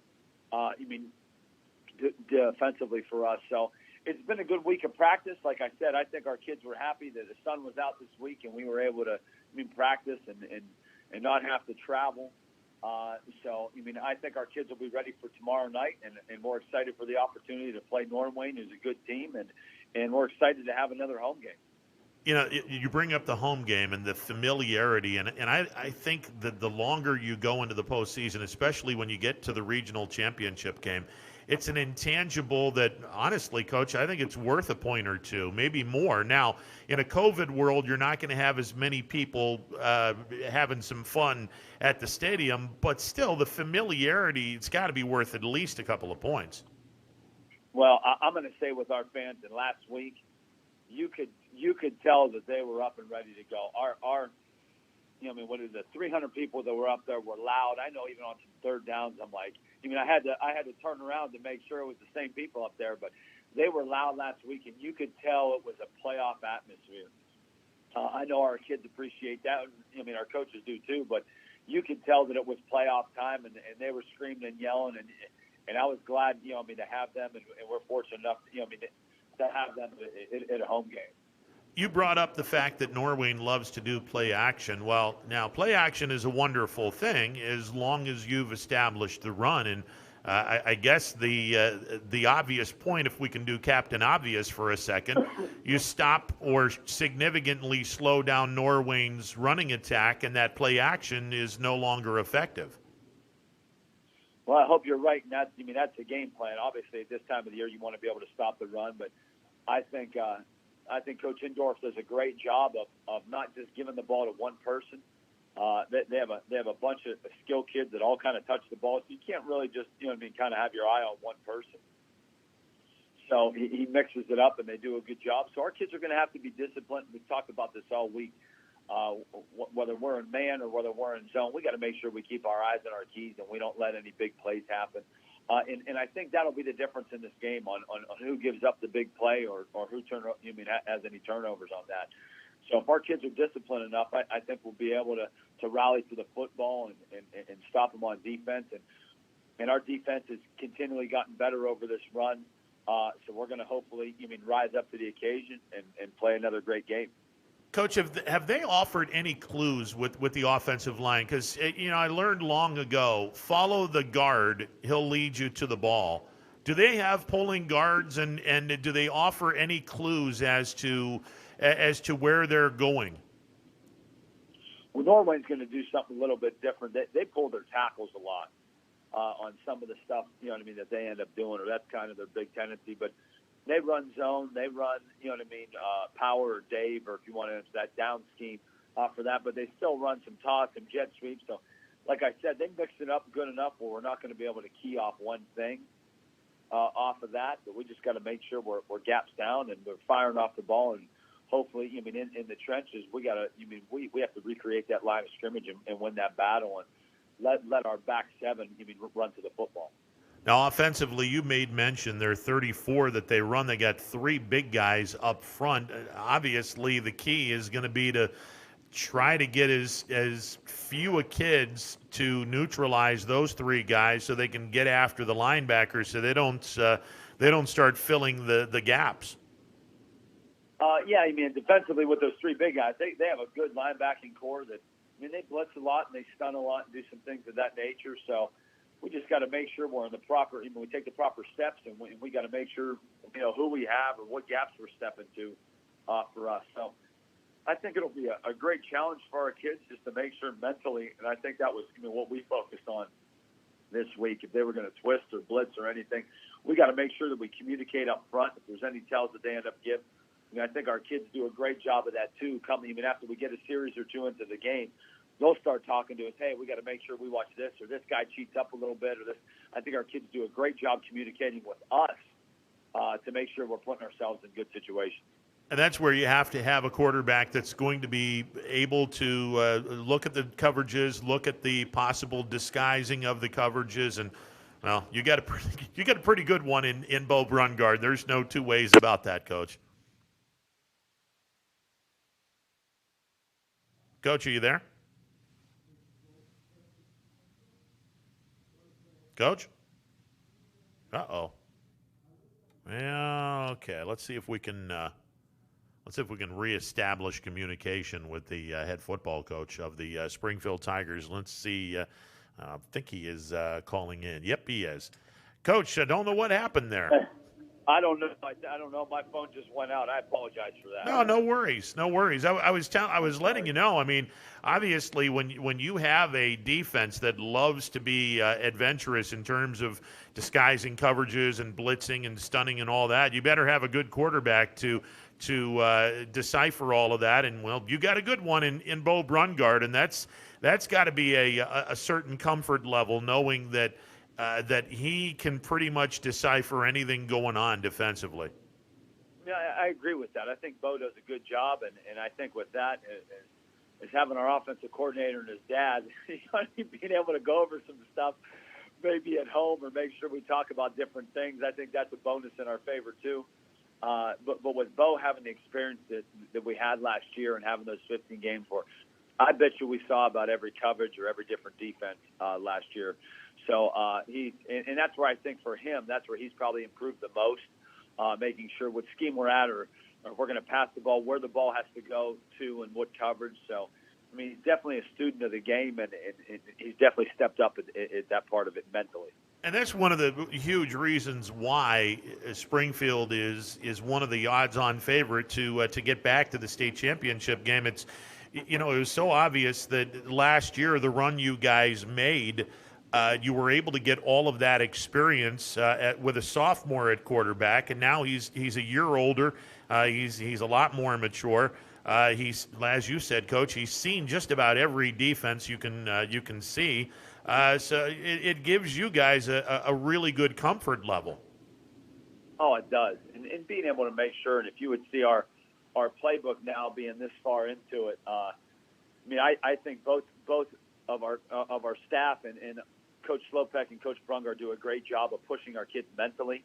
I think at this point last year, I think we have right now more accessible for our kids. Or if we need to get into a defense or make up a switch, I think we got a couple different things we can jump into, or a couple different defenses or offensive schemes that we could show, differently, that I think will be our benefit when it's time or when we need them. So hopefully with that, our kids will be able to execute that. And, that's stuff that we work on. And I would say from Monday through Friday right now, our kids do a great job of preparation and making sure mentally we're there. And then we try to execute it our best. So I think at that point, we're going to try to put our kids in the best situation, for us to end up winning the football game. Sean Guerrero, the head football coach of the Springfield Tigers, joining me on the MP Vivo Heating and Air Conditioning hotline. You two have shared a common opponent. In week 1 of a very shortened regular season, you guys went to Mineral Ridge, beat the Rams 45-7. Mineral Ridge went to Norwayne in the first round of the playoffs. Norwayne beat them 55-14. Did you get film of that game, and did you learn anything from that particular game in what they did as opposed to what you guys might have done? Well, you always try to look at that common opponent to end up seeing, looking back at our scouting report and what we wanted to try to do or what we wanted to try to attack Ridge at on different things and to see what kind of Ridge did to them.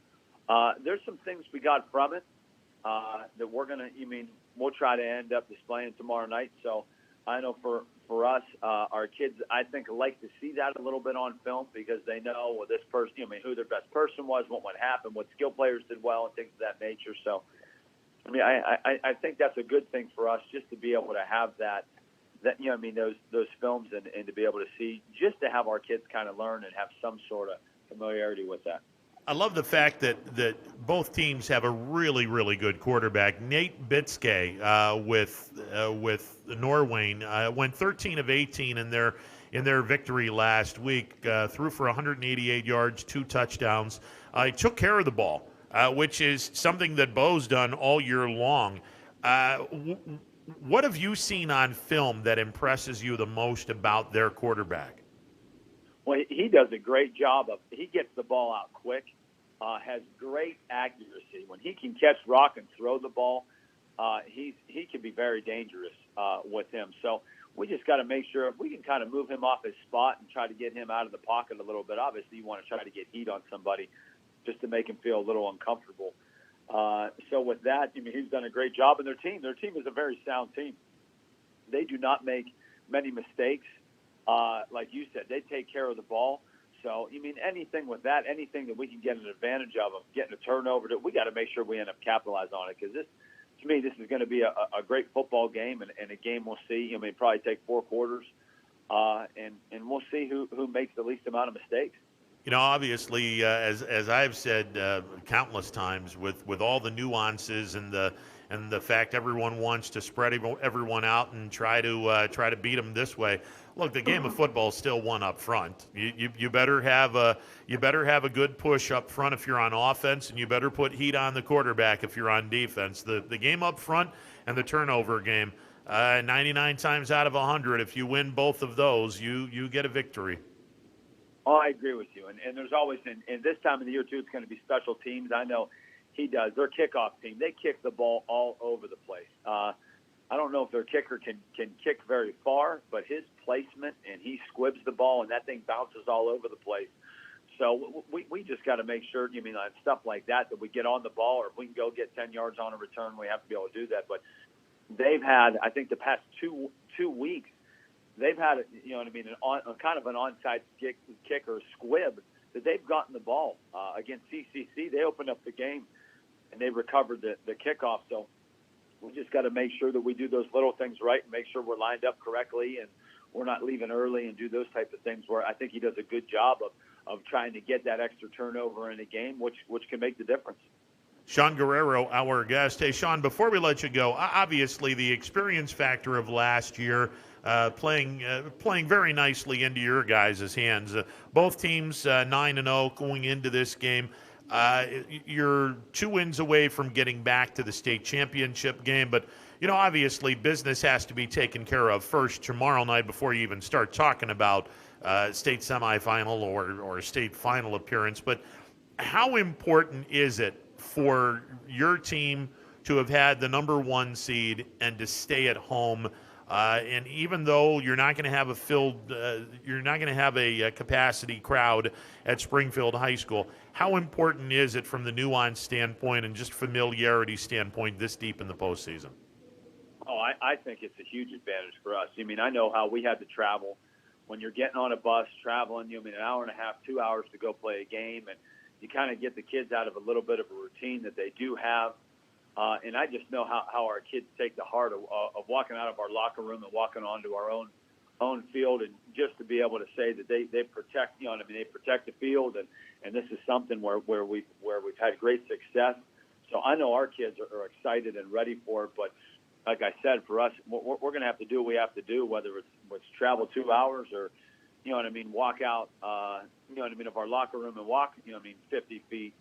Our kids got to be mentally ready. They got to be ready for a battle, and we got to be able to execute our game on offensively and defensively for us. You mean those type of things, but I know for us to be able to not to travel and do that. I mean, I think about all the things that we had to do to travel and make sure you have everything and make sure the kids have everything. And I think it takes, you know what I mean, some pressure off of us, knowing that we can come and just, you know what I mean, do our thing and go off for pregame and not have to think about those type of things.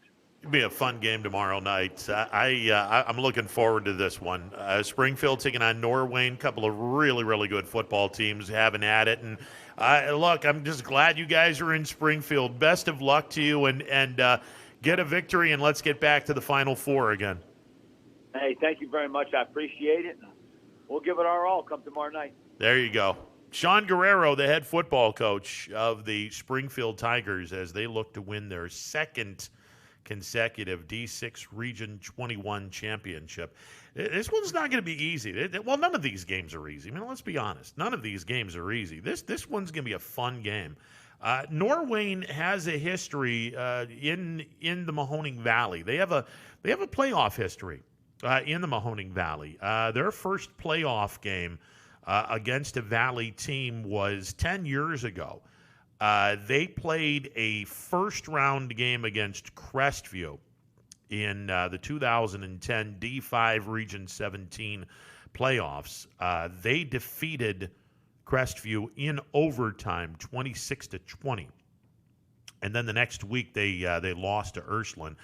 This was, I'm not sure if it was the first, second, or third team that won a state championship, but Ursuline shut their lights out 42-0.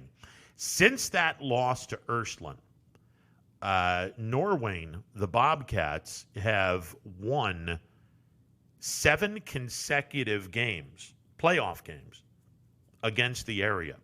Norwayne is 8-1 against the area. Since their loss to Ursuline, let's see, Division 2011, they were a Division 4 team. They beat Brookfield and they beat Girard.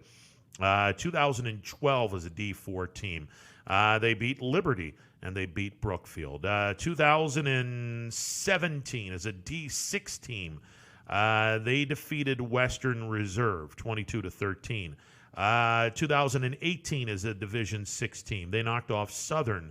This year as a Division 6 team, they knocked off Mineral Ridge. So, yeah, they're 8-1 against the area in their playoff history. So I'll be real curious for this one. This can be a good game. It's going to be a solid game. Two teams that are very similar to each other, and it'll be a great time. And again, if you do not have a ticket to this game, you can watch the game. Go to ysnlive.com, click on schools, click on the Mahoning Valley Athletic Conference Scarlet tier, and then you'll find Springfield. Click on Springfield. Using the game in which, or using the instrument you want to watch the game from, fill out your credit card information, and then you can watch this game and have access to the other two games. Ursuline hosting Menor Lake Catholic, and Springfield South Range taking on Kirtland from Menor High School. And again, if you're planning on watching the game from Springfield, 25% of your $9.99 investment, approximately $2.50, will go to the Springfield Athletic Department. All right, take a timeout. Be back with more. It is a Friday edition of Running Point presented by Greenwood Chevrolet on Mahoning Avenue in Austintown. Back in a bit. I went to Greenwood Chevrolet because I was really interested in looking at the tracks. Because I wanted my dream truck. Because I've been going there for 20 years. I think whenever we go there, whatever car we're looking for, they have tremendous inventory. If you're looking for people who care about you, Greenwood is the place to go. You know, it's like family there. The girls know me in service. It's Miss Kim in the Tahoe. I'm really happy that I went to Greenwood Chevrolet. Because they really went the extra mile for me. Now we're going the extra mile for you, only at Greenwood Chevrolet. For heating, cooling, and indoor air quality, the Mahoning Valley trusts MP Vivo Heating and Air Conditioning, offering worry-free repair, service, and installation. Call MP Vivo today for a free estimate. MP Vivo Heating and Air Conditioning. We're your energy efficient experts.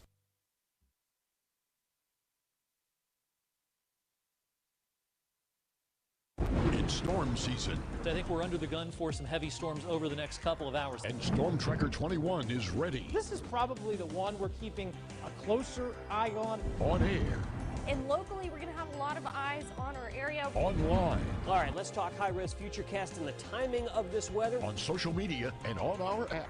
Rain will come and go tomorrow. There'll be some dry intervals. Stay ready with Storm Tracker 21. The severe weather threat now through around sunset this evening. Hi, I'm Colin Chupa. And I'm Kelsey Clem from K-Squared Marketing. Our boutique marketing firm specializes in media planning and buying, public relations, event marketing strategies, and strategic sponsorships.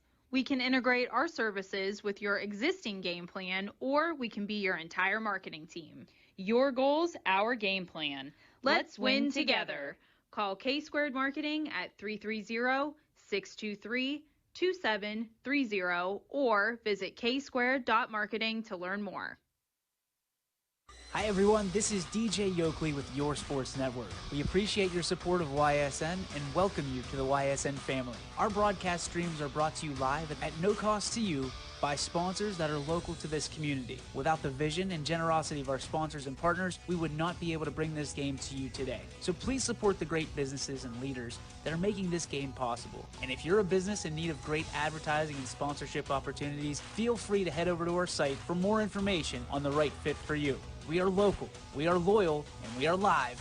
We are YSN. Ah, the details. Baird Brothers Fine Hardwoods is one fine ride. Perfect cornering, superb handling, sporty and stylish, power to spare, plus awesome mileage. Yeah, jaw-droppingly beautiful lines and well appointed with luxurious trim. Put more oomph in your life and start beholding the molding. Find your home's fine hardwood at BairdBrothers.com. Welcome back to a Friday edition of Running Point on YSNLive.com, presented by Greenwood Chevrolet on Mahoning Avenue in Austintown. The MP Vivo Heating and Air Conditioning Hotline open for business, 330-886-0813. That's 330-886-0813. Tomorrow morning and tomorrow afternoon, you have the State Cross Country Championships. This will be held at the Fortress in Obetz, Ohio, over at Memorial Park and Fortress, Obetz. The D3 boys will start at 9 a.m. The D3 girls will start at 10 a.m. D2 boys will begin at noon. The D2 girls will begin at 1. The D1 boys will take place at 3 o'clock, and the D1 girls will play at 4. Okay. Let's start off with Division I girls first. Reagan Berkey, the senior from Boardman, will be running, as will Megan Hipple, sophomore from Howland, and Molly Jasnowski, the senior from Howland. They will be running. That meet will start at 4 p.m. tomorrow afternoon. Best of luck to the three ladies representing our area in Division I. Division I boys will be taking place at 3 p.m. Frank Barrow, the senior from Boardman, and Nick Plant. He is a junior from Canfield. They'll be running tomorrow afternoon at 3 o'clock. Division II girls, Jackie Grisdale from Poland, Haley Seabest from Poland, and Carly Hall from Salem will be representing the area. The girls will be running. The D2 girls will be running at 1 p.m. The boys will be running at 12 noon. D2 boys include Logan Flement and Tony Gallo, both from Poland. So good luck to the kids that are going to be running D2 boys and girls cross-country state championship at Memorial Park and Fortress Obetz in Obetz, Ohio. Division III, we do have two teams that are going to be running D3 girls that start at 10 a.m. Two teams that are going to be vying for a state championship. Maplewood, there's no surprise there. Maplewood has historically a tremendous cross-country program. Maplewood's kids as follows. Haley Agardi, excuse me. Boy, I got to get my glasses fixed. Haley Agardi, the freshman. Emily Butler, she's a junior. Ella Novinsky is a freshman. Rihanna Rathburn is a senior. And Carly Richards is a junior. Kylie Sheely is a senior. And Marissa Ventura is a junior. They all comprise of the Maplewood girls cross country team. Mineral Ridge is also in this as well. Riley Cowles is a junior. Olivia Jackson is a junior. Grace Miller is a junior. Lydia Faith Toth is a freshman. Mariah Ruth Toth is a junior. Tabitha Grace Toth is a senior.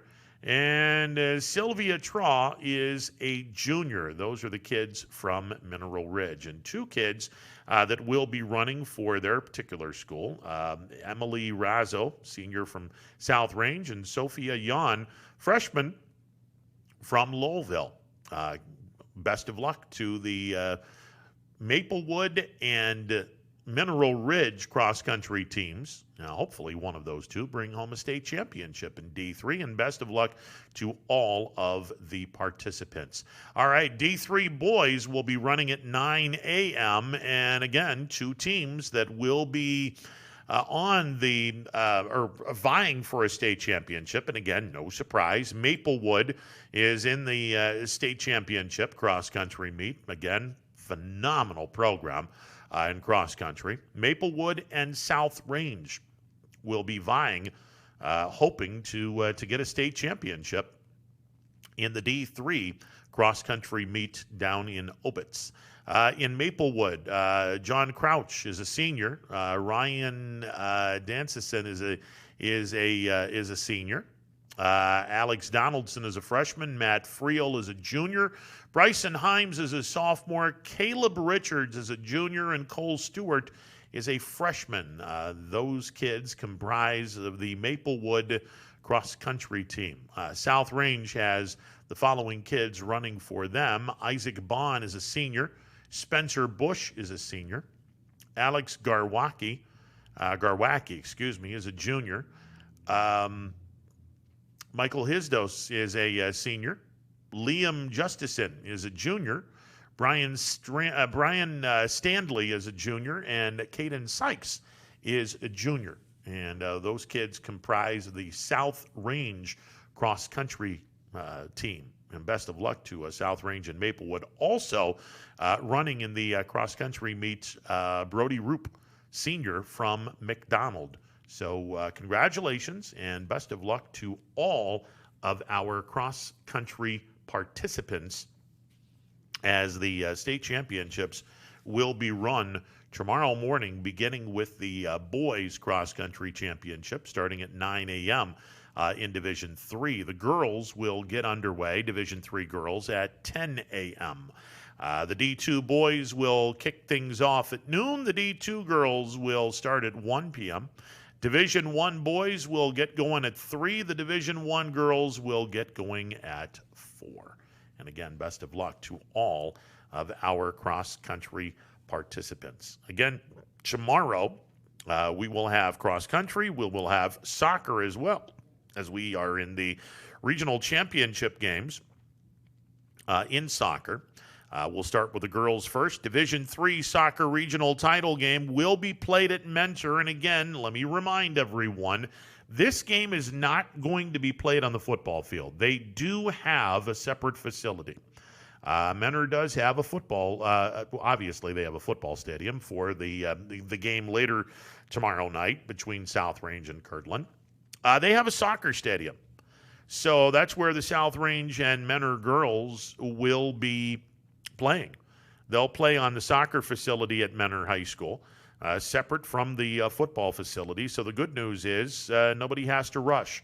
You can play the game, you can have the ceremony, and nobody has to get in, get out, and get the football stadium ready because, well, they're going to be playing in a soccer field, which is good. South Range and Kirtland girls, a regional championship on the line.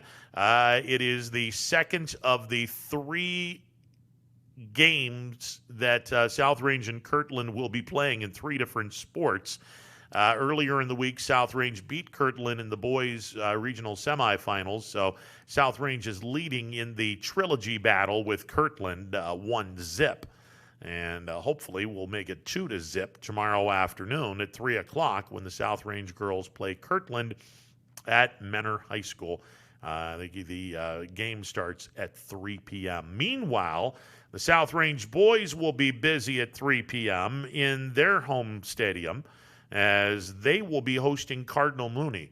And again, this bears repeating. If it weren't for the supersized districts, these 2 teams would have probably ran into each other in a district championship game. But because COVID allowed, or I should say COVID was the reason why in the ancillary sports, the 2 districts would mash into one to come up with a supersized district.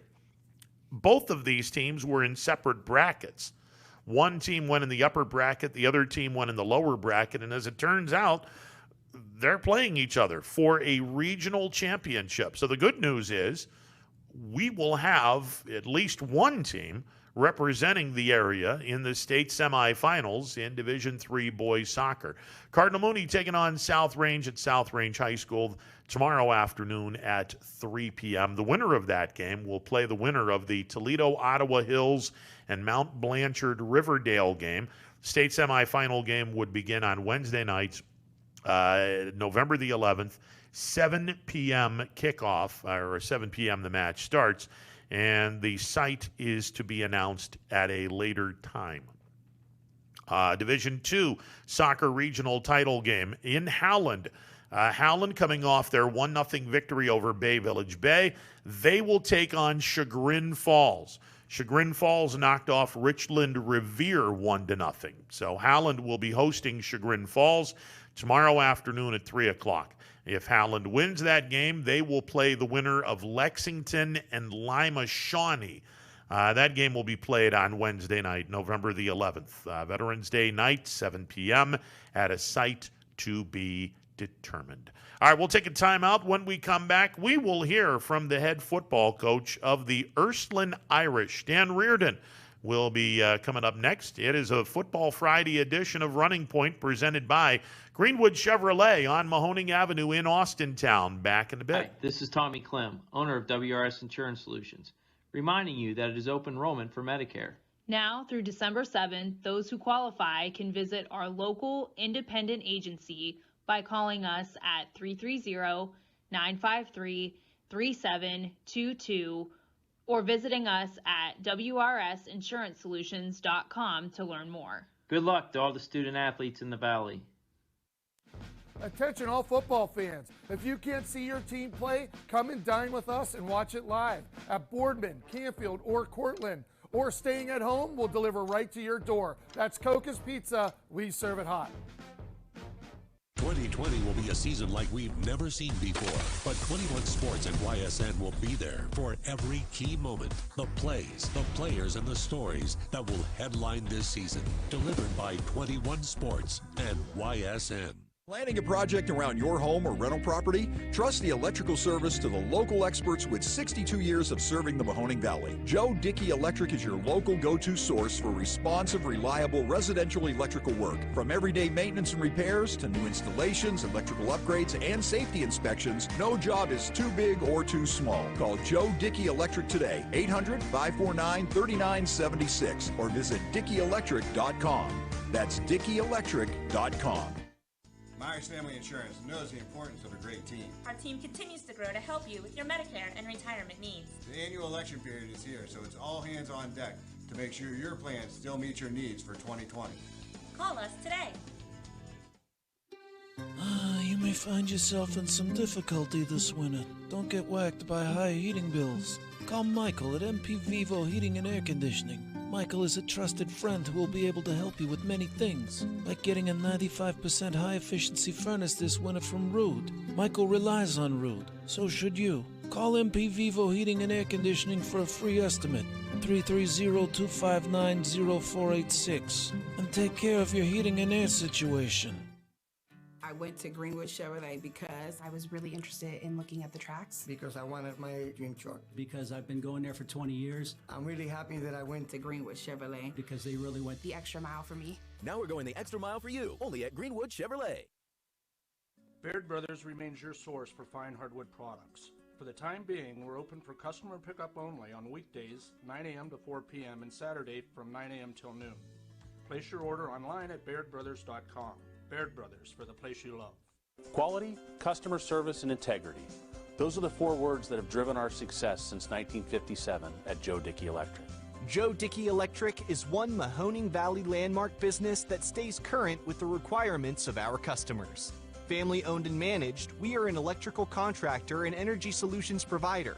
Every member of our team adds to his or her skill set through ongoing training. Residential, commercial, industrial, automotive, and more. We keep ahead of the needs of our customers with a fleet of more than 50 vehicles and 24/7 emergency service, so you're never left in the dark. The 4M Company, being an architect and construction manager for over 40 years, has had the opportunity to use many different electrical businesses for our projects. The depth, quality, and knowledge and attention to detail displayed by Dickey Electric makes them stand out above all the rest. For state-of-the-art expertise and a timeless commitment to our customers, contact Joe Dickey Electric. We are everything electrical.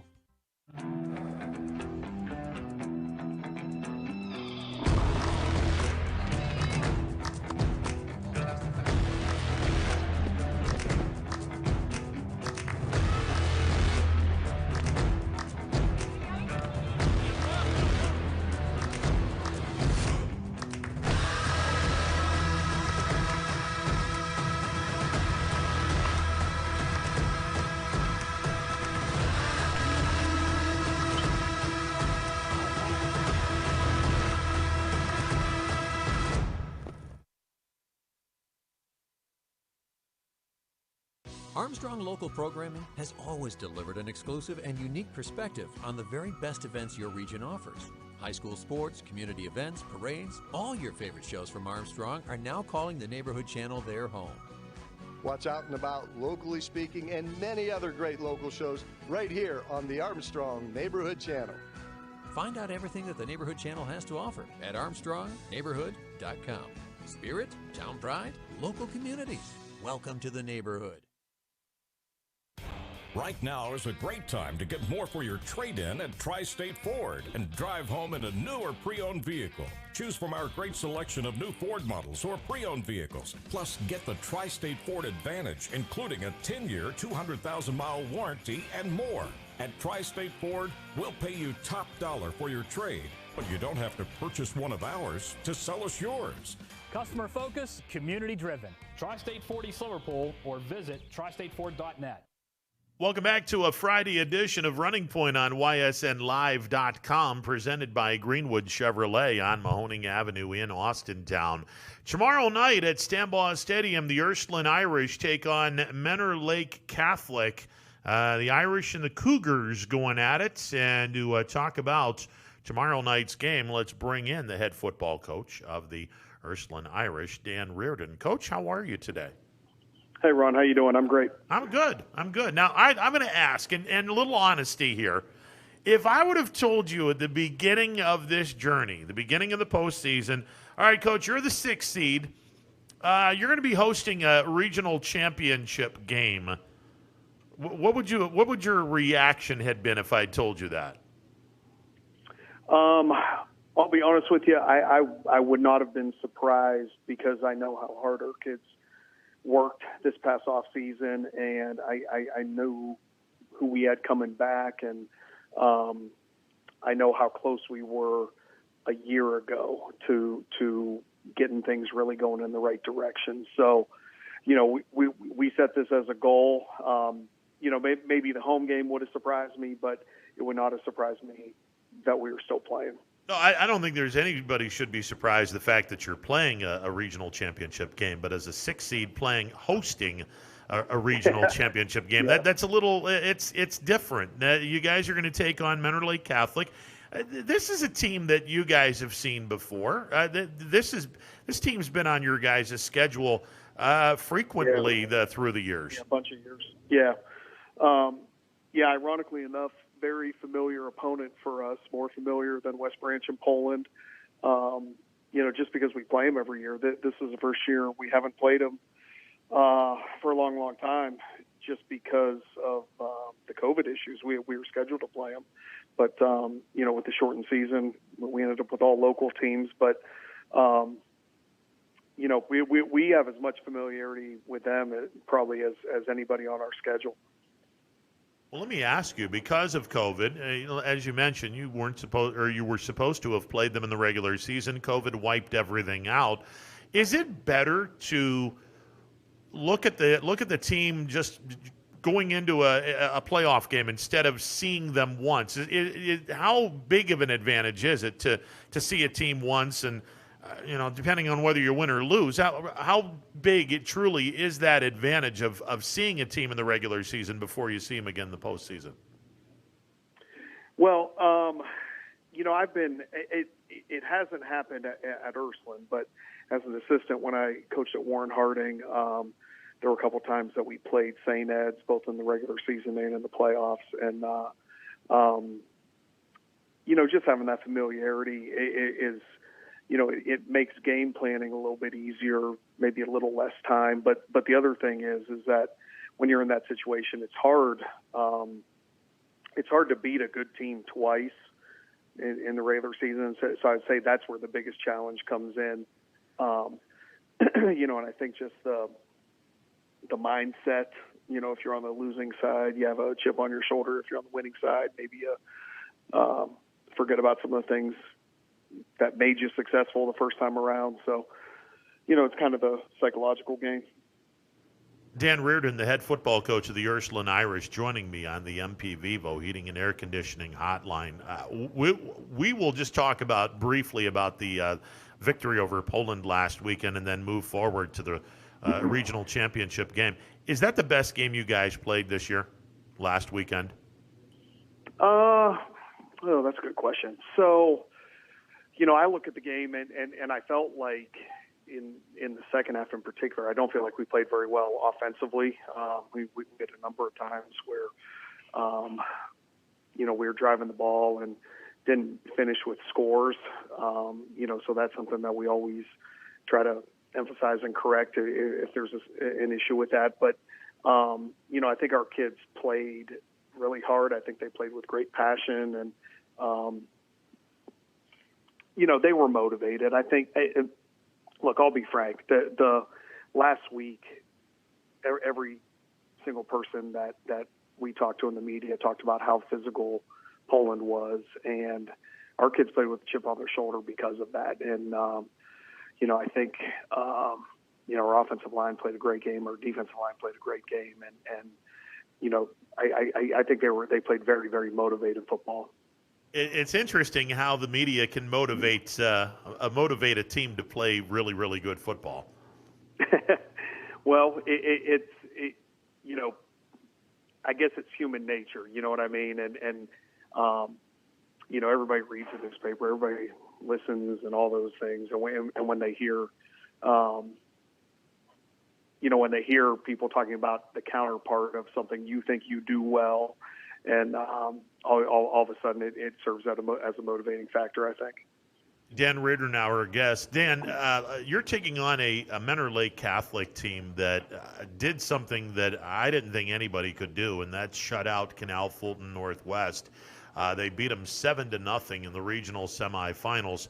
I'm assuming that you guys were able to get tape of that game. Yep. Looking at this team, what do they bring to the table now that they might not have brought to the table in recent years? Well, that's a good question. So they have a really good quarterback who was their quarterback last year. We played against them. he played a really good game against us a year ago.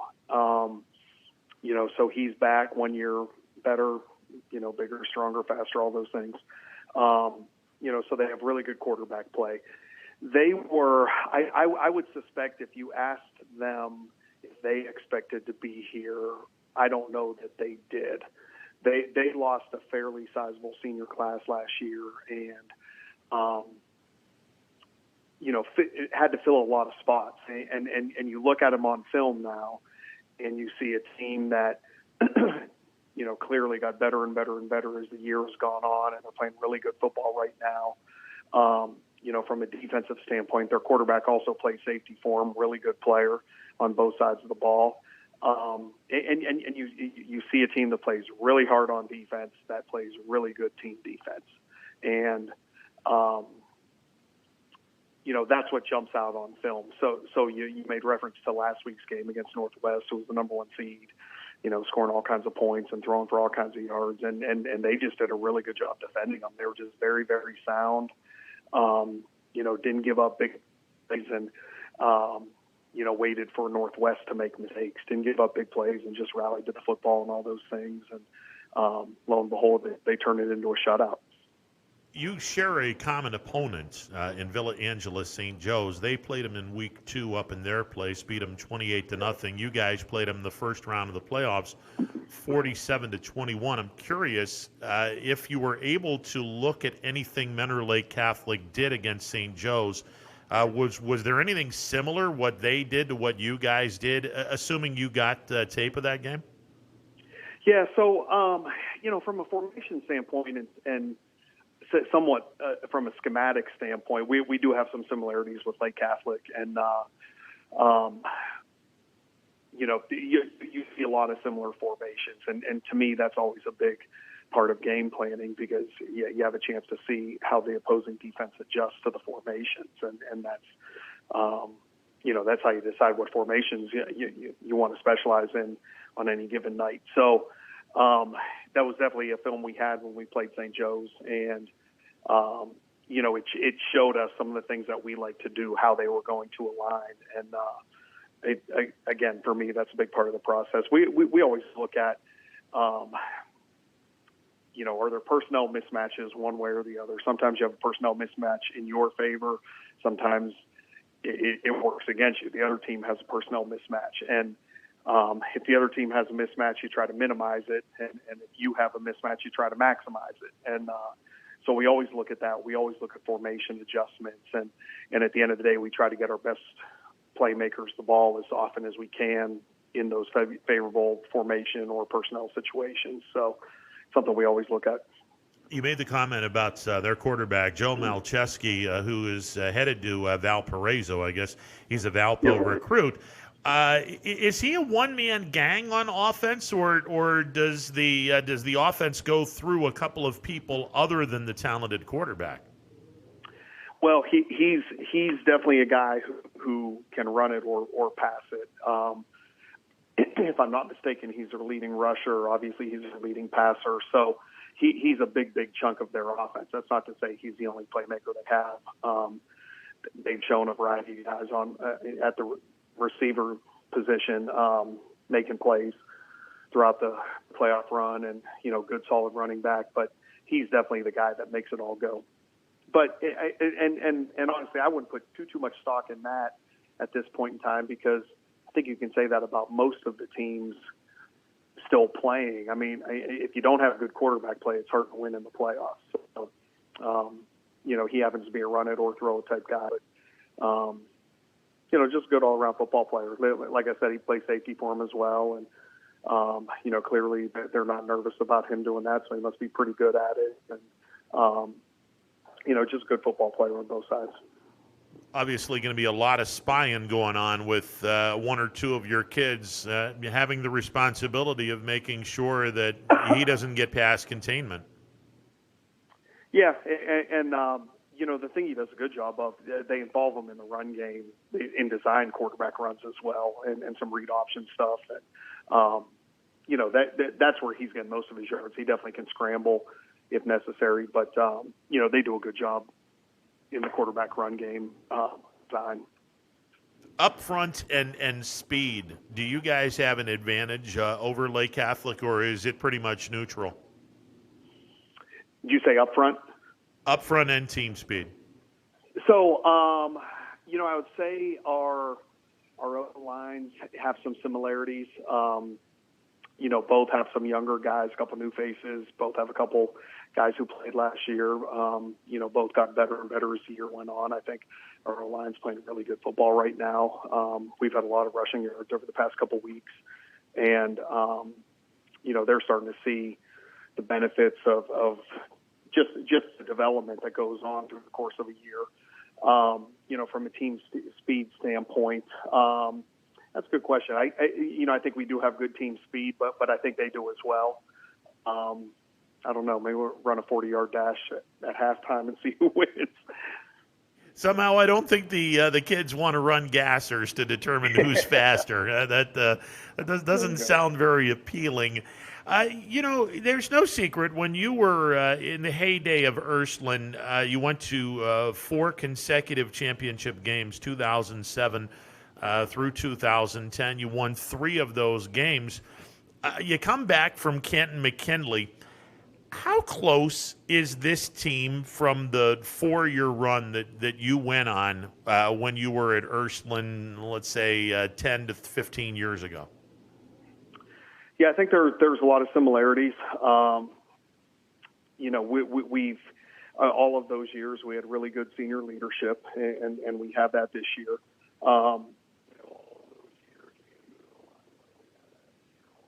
We played good team defense. We have that this year. So there's a lot of similarity. Yet every team has their own, I don't know. They each put their own stamp on how they do things. And to me, one of the big parts of being a coach, one of the fun parts of being a coach is just watching a team grow and develop. And, the process that everybody talks about, and it's kind of a tag word nowadays, but there's a lot of truth to that. Just going through, we spend so much time together in the off season and in August and June and July, running when it's hot and lifting and everything else.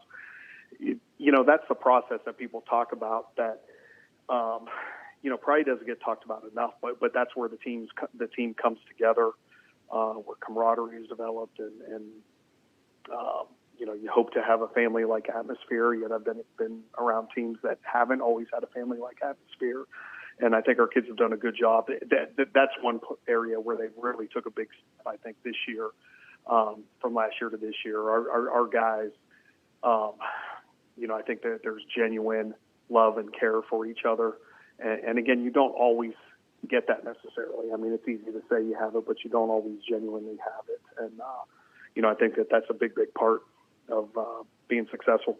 Well, and that's one of the intangibles, one of the many intangibles on building a successful program. And I hear so many people sit back and go, "Well, our goal is to win a state championship," and obviously that's a very, very lofty goal. But the hard work that goes, with that's where you're going to find out, okay, are the kids truly into the program?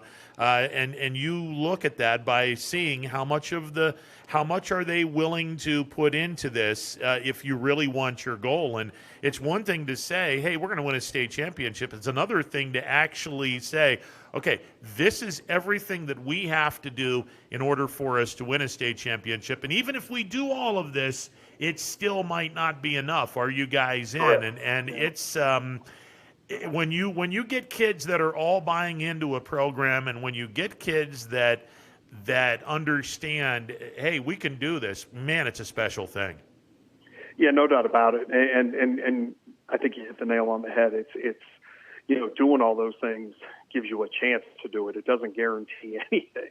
You still have to go out and execute on the field, and at some point you need the breaks to go your way, and the ball has to bounce your way, because there's always, one of the things we talk to our kids, in the playoffs, you have to play well enough to overcome the ball bouncing the wrong way once or twice, and if you don't play well enough to do that, then there's a good chance you won't move on. So, just all those things add up to it. But the thing, if I almost wish people could see how hard our kids have worked, because when we have 8 a.m. lifts on Saturday morning, the entire off season, and as a teenager, it's not the easiest thing to get up at 7 to be at school, ready to go at 8, with some energy and enthusiasm and acting like you want to be there, even though you'd rather still be in bed, or, things like that. And it really is a grind, and it builds mental toughness. It builds team camaraderie, and our kids have done a phenomenal job at it. They've done everything we've asked them to do. So again, that's something that I wish the average fan could see. And, they just see what happens on Friday or Saturday nights on the field. But trust me when I tell you, there's a lot that goes into it before that point in time.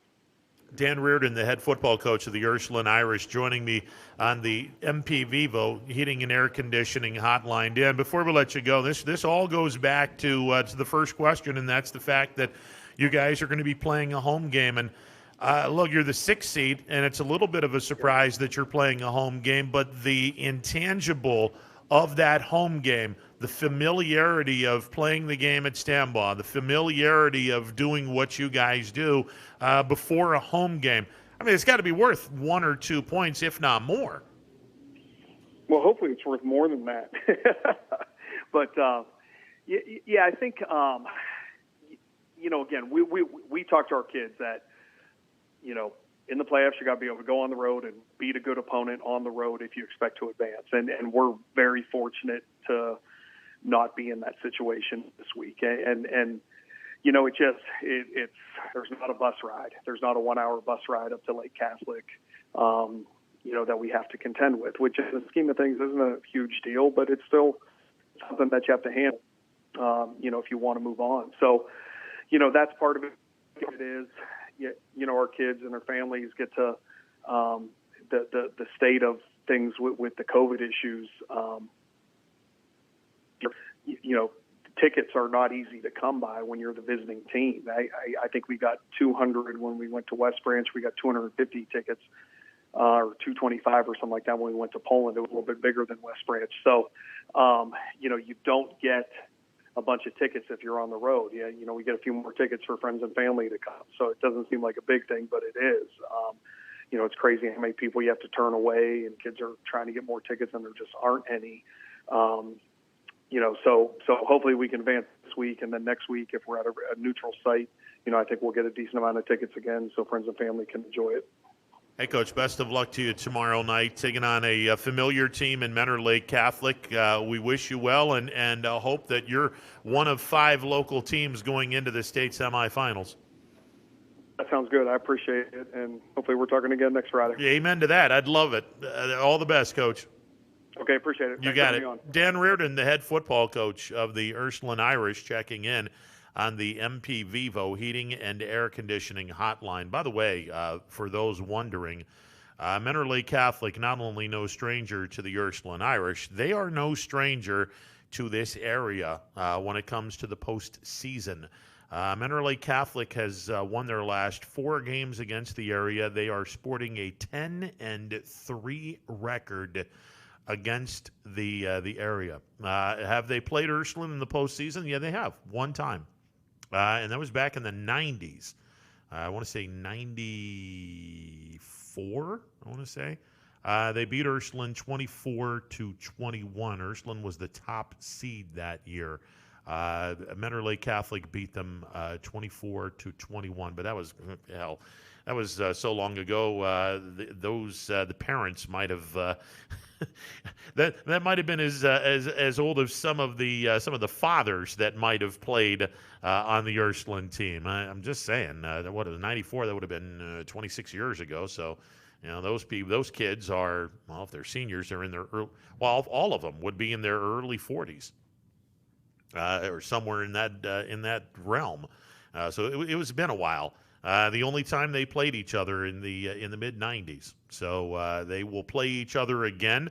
Hard to believe that these two teams see each other practically every year, but this will only be the second meeting in the postseason between Mentor Lake Catholic and Ursuline. Hard to believe. We'll take a timeout. Be back with more. The MP Vivo Heating and Air Conditioning Hotline open for business. 330-886-0813. We're back in a bit. Stick around. 21 News. Let's get right to our top story tonight. More experienced reporters. A new Wilmington restaurant. GM Lordstown. Telling more local stories. We'll look at efforts Boy is recovering from a broken. Around our valley. Community in Niles. We are here in Youngstown, right up. Because you expect. It's important for everyone. No place like home. More local news. In Mercer County Court. 21 News is our valley's #1 local news. Welcome home to a home made homier with Baird Brothers Fine Hardwoods. Inspiration starts at BairdBrothers.com and is turned into reality when high-quality hardwoods are delivered right to your home. Baird Brothers has the latest design trends, shiplap and skinny lap interior siding, antique oak rustic flooring, and, well, you'll find them all at BairdBrothers.com. Ordered easily, delivered conveniently, enjoyed comfortably. BairdBrothers.com. Attention football fans, order Coca's Pizza tailgate package for only $54.99. You'll receive 24 slices of our delicious cheese pizza, 20 jumbo wings, and 2 of our famous foot-long pepperoni rolls. Coca's Pizza, we serve it hot. Hi, this is Tommy Clem, owner of WRS Insurance Solutions. WRS Insurance Solutions is a local independent agency that specializes in life, Medicare, long-term care, and disability products. Call us at 330-953-3722 or visit us at wrsinsurancesolutions.com to learn more. Good luck to all the student athletes in the Valley. Your Armstrong services are more important than ever. There are more and more connected devices in the home these days. To get the most out of your experience, you need a network that is always getting better. You deserve superior performance, and that's what Armstrong offers every day. Whether you're working from home, enjoying your favorite content together, or simply catching up while apart, count on Armstrong to keep you connected to what matters most.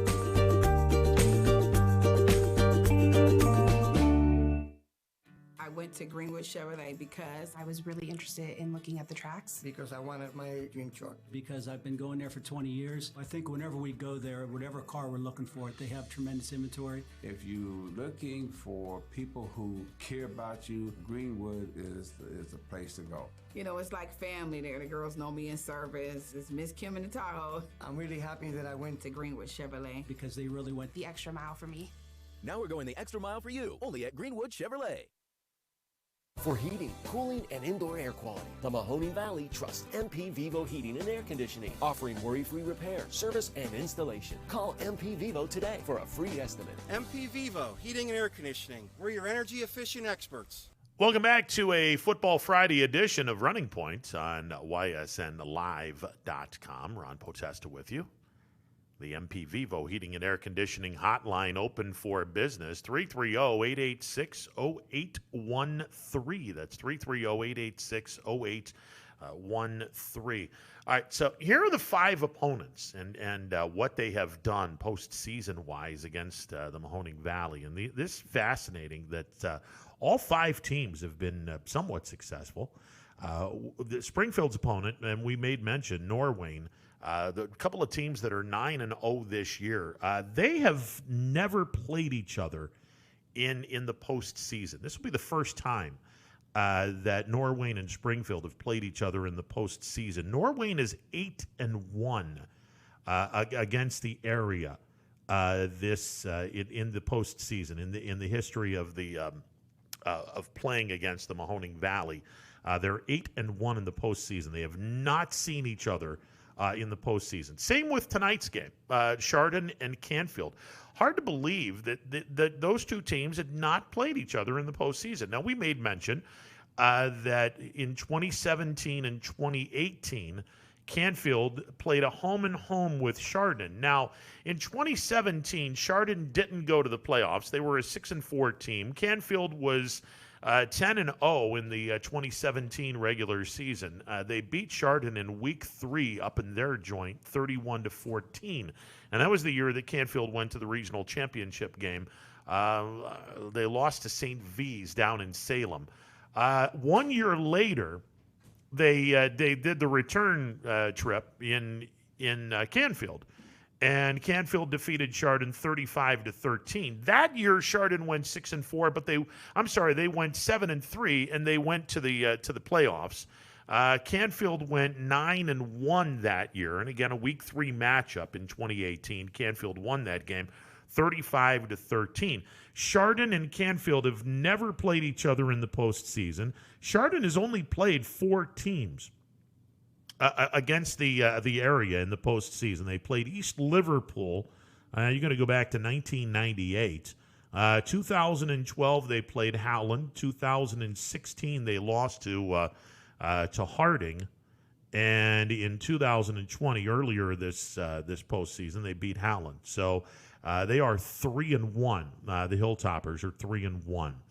As far as Mentor Lake Catholic, we made mention. This will be just the second time that Mentor Lake Catholic and Ursuline have played each other in the state playoffs. Back in '94, Mentor Lake Catholic defeated Ursuline 24-21. Mentor Lake Catholic against the area is 10-3. Kirtland has played South Range 2 times. They played South Range in the Division 5 opening round. South Range was the 1 seed in 2007, and they played Kirtland, and South Range beat Kirtland 45-30, and that was the 2007 season. 1 year later, the Kirtland team played South Range again, and I believe it was the first round of the playoffs in 2008. And they beat South Range 63-7. Then they played Crestview, and I want to say Crestview was the 2 seed that year, and they wound up beating the Rebels 41-13.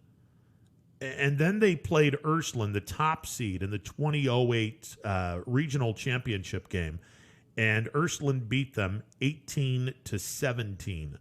The Hornets have a record of 12-3 against the Mahoning Valley, and they have split in their 2 meetings with South Range. Again, the first meeting was 2007. The last time these 2 teams played in a playoff game was 2008, but that's where Kirtland is against the Valley. As far as Lucas has only played 3 games against the Mahoning Valley, and McDonald was 2 of those games. You'll recall last year, the first round of the game, this was the game where Lucas was the 2 seed, McDonald was the 7 seed, and Lucas wound up beating McDonald last year in overtime, 21-20, and that vaulted Lucas on a run that ended when they were defeated by Maria Stein Marion Local in the state championship game last year. Go back to 2014 in Division 7. They played a second-round game against Western Reserve. And Western Reserve was able to double up the Cubs 42-21. And then this year, obviously, the victory a couple of weeks ago, actually last weekend, if I'm not mistaken, they beat McDonald in the slop in Lucas, 27-14. So Lucas has only played 3 games, and they played McDonald twice. So clearly they have not played Warren JFK in the postseason, and they're probably the team with the fewest amount of games played against the Mahoning Valley, as they've only played 3 games against the Mahoning Valley. But all 5 of these teams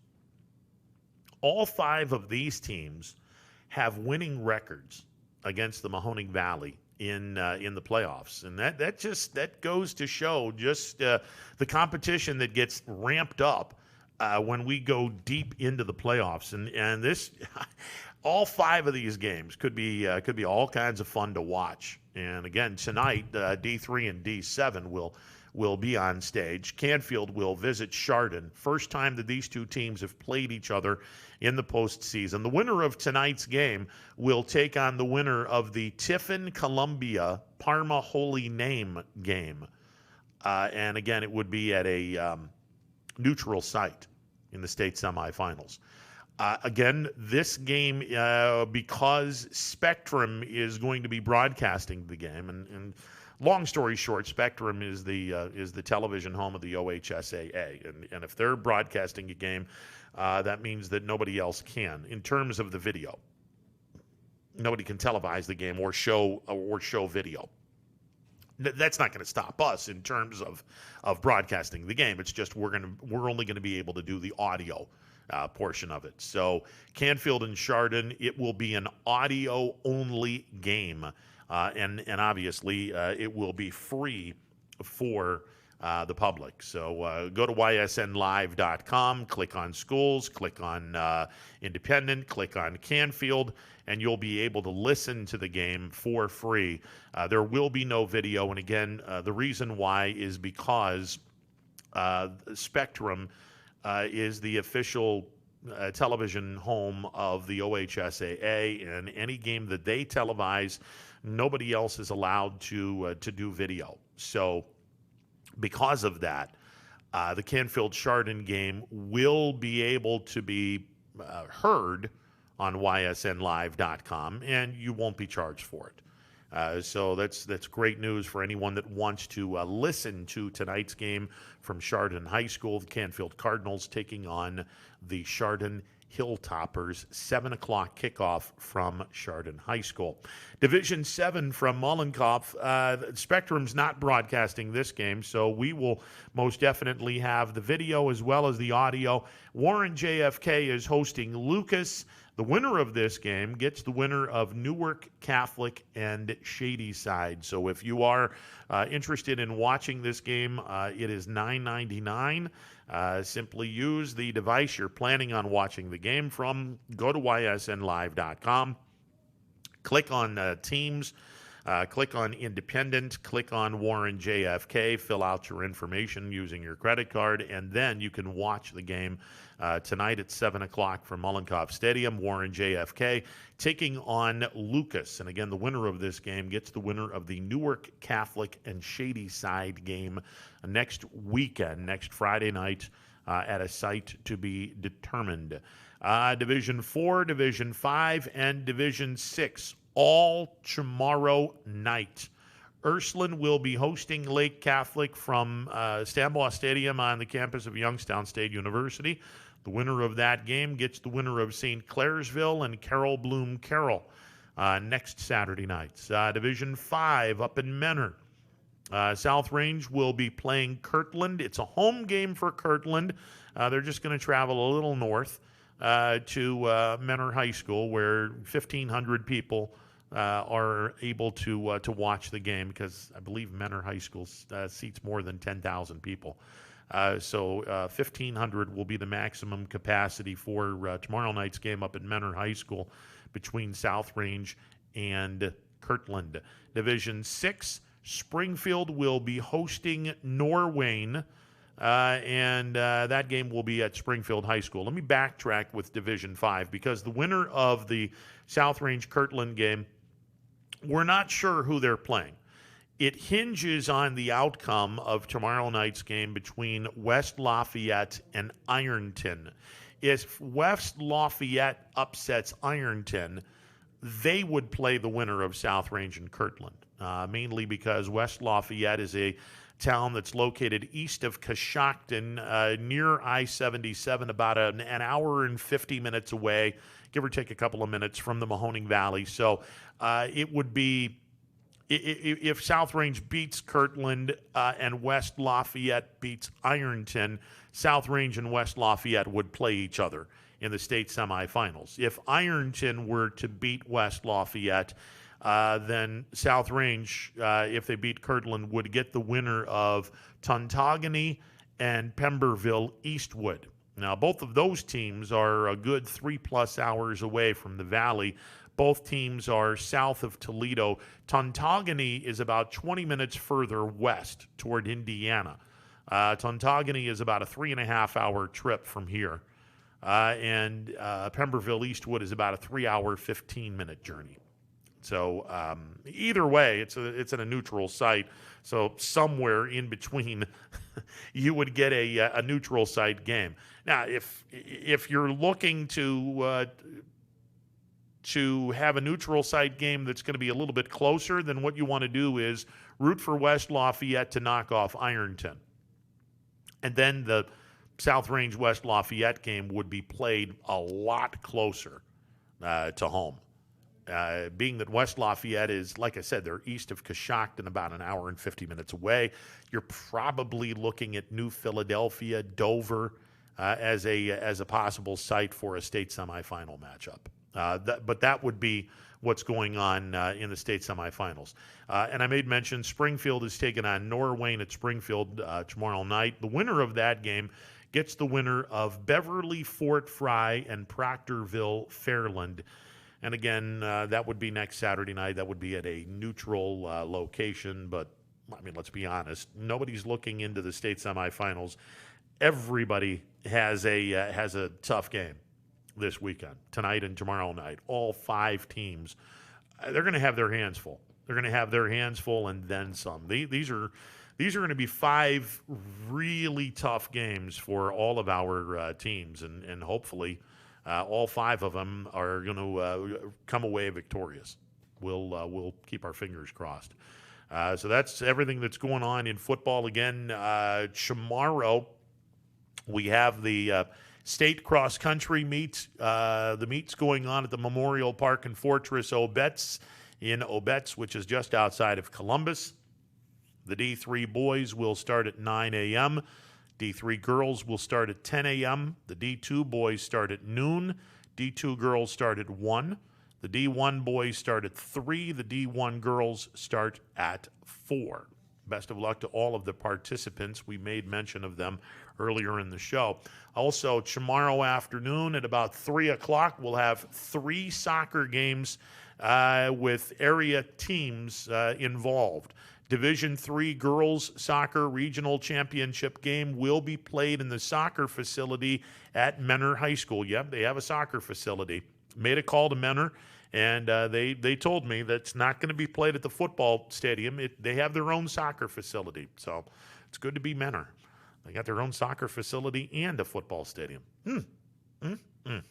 3 o'clock tomorrow afternoon, South Range and Kirtland girls in the D3 Soccer Regional Championship, round 2 of the South Range Kirtland trilogy. Tomorrow afternoon at 3 o'clock at South Range, the boys will be hosting Cardinal Mooney in an all-local regional championship soccer showdown in Division III. The winner of the game will take on the winner of Toledo, Ottawa Hills, and Mount Blanchard Riverdale. That game will be played Veterans Day night, November the 11th at 7 p.m. at a site to be determined. Best of luck to Mooney and South Range. D2 Regional Championship, Howland, with their victory over Bay Village Bay, they go to the regional finals, and they will host Chagrin Falls. Chagrin Falls gets to the regional championship game as they shut out Richland Revere earlier this week, 1-0. So Howland will be hosting Chagrin Falls in the D2 Regional Championship game. The winner of that game will take on the winner of Lexington and Lima Shawnee. That game will be played on Veterans Day night, November the 11th at 7 p.m. at a site to be determined. We'll take a final timeout, be back with more. It is a Friday edition of Running Points on ysnlive.com. It's storm season. I think we're under the gun for some heavy storms over the next couple of hours. And Storm Tracker 21 is ready. This is probably the one we're keeping a closer eye on. On air. And locally, we're going to have a lot of eyes on our area. Online. All right, let's talk high-risk futurecast and the timing of this weather. On social media and on our app. Rain will come and go tomorrow. There'll be some dry intervals. Stay ready with Storm Tracker 21. The severe weather threat now through around sunset this evening. Hi, I'm Colin Chupa. And I'm Kelsey Clem from K-Squared Marketing. Our boutique marketing firm specializes in media planning and buying, public relations, event marketing strategies, and strategic sponsorships. We can integrate our services with your existing game plan, or we can be your entire marketing team. Your goals, our game plan. Let's win together. Call K-Squared Marketing at 330-623-2730 or visit ksquared.marketing to learn more. Hi everyone, this is DJ Yoakley with Your Sports Network. We appreciate your support of YSN and welcome you to the YSN family. Our broadcast streams are brought to you live at no cost to you by sponsors that are local to this community. Without the vision and generosity of our sponsors and partners, we would not be able to bring this game to you today. So please support the great businesses and leaders that are making this game possible. And if you're a business in need of great advertising and sponsorship opportunities, feel free to head over to our site for more information on the right fit for you. We are local, we are loyal, and we are live. We are YSN. Ah, the details. Baird Brothers Fine Hardwoods is one fine ride. Perfect cornering, superb handling, sporty and stylish, power to spare, plus awesome mileage. Yeah, jaw-droppingly beautiful lines and well appointed with luxurious trim. Put more oomph in your life and start beholding the molding. Find your home's fine hardwood at BairdBrothers.com. No matter what the weather, be prepared with a reliable, efficient Rude gas furnace or air conditioner from MP Vivo Heating and Air Conditioning. Call your energy-efficient expert, MP Vivo, today for a free estimate. Here at MP Vivo, we rely on Rude, and so should you. Hi, this is Tommy Clem, owner of WRS Insurance Solutions, reminding you that it is open enrollment for Medicare. Now through December 7th, those who qualify can visit our local independent agency by calling us at 330-953-3722 or visiting us at wrsinsurancesolutions.com to learn more. Good luck to all the student athletes in the Valley. Attention all football fans. If you can't see your team play, come and dine with us and watch it live at Boardman, Canfield, or Cortland. Or staying at home, we'll deliver right to your door. That's Coca's Pizza. We serve it hot. 2020 will be a season like we've never seen before, but 21 Sports and YSN will be there for every key moment. The plays, the players, and the stories that will headline this season. Delivered by 21 Sports and YSN.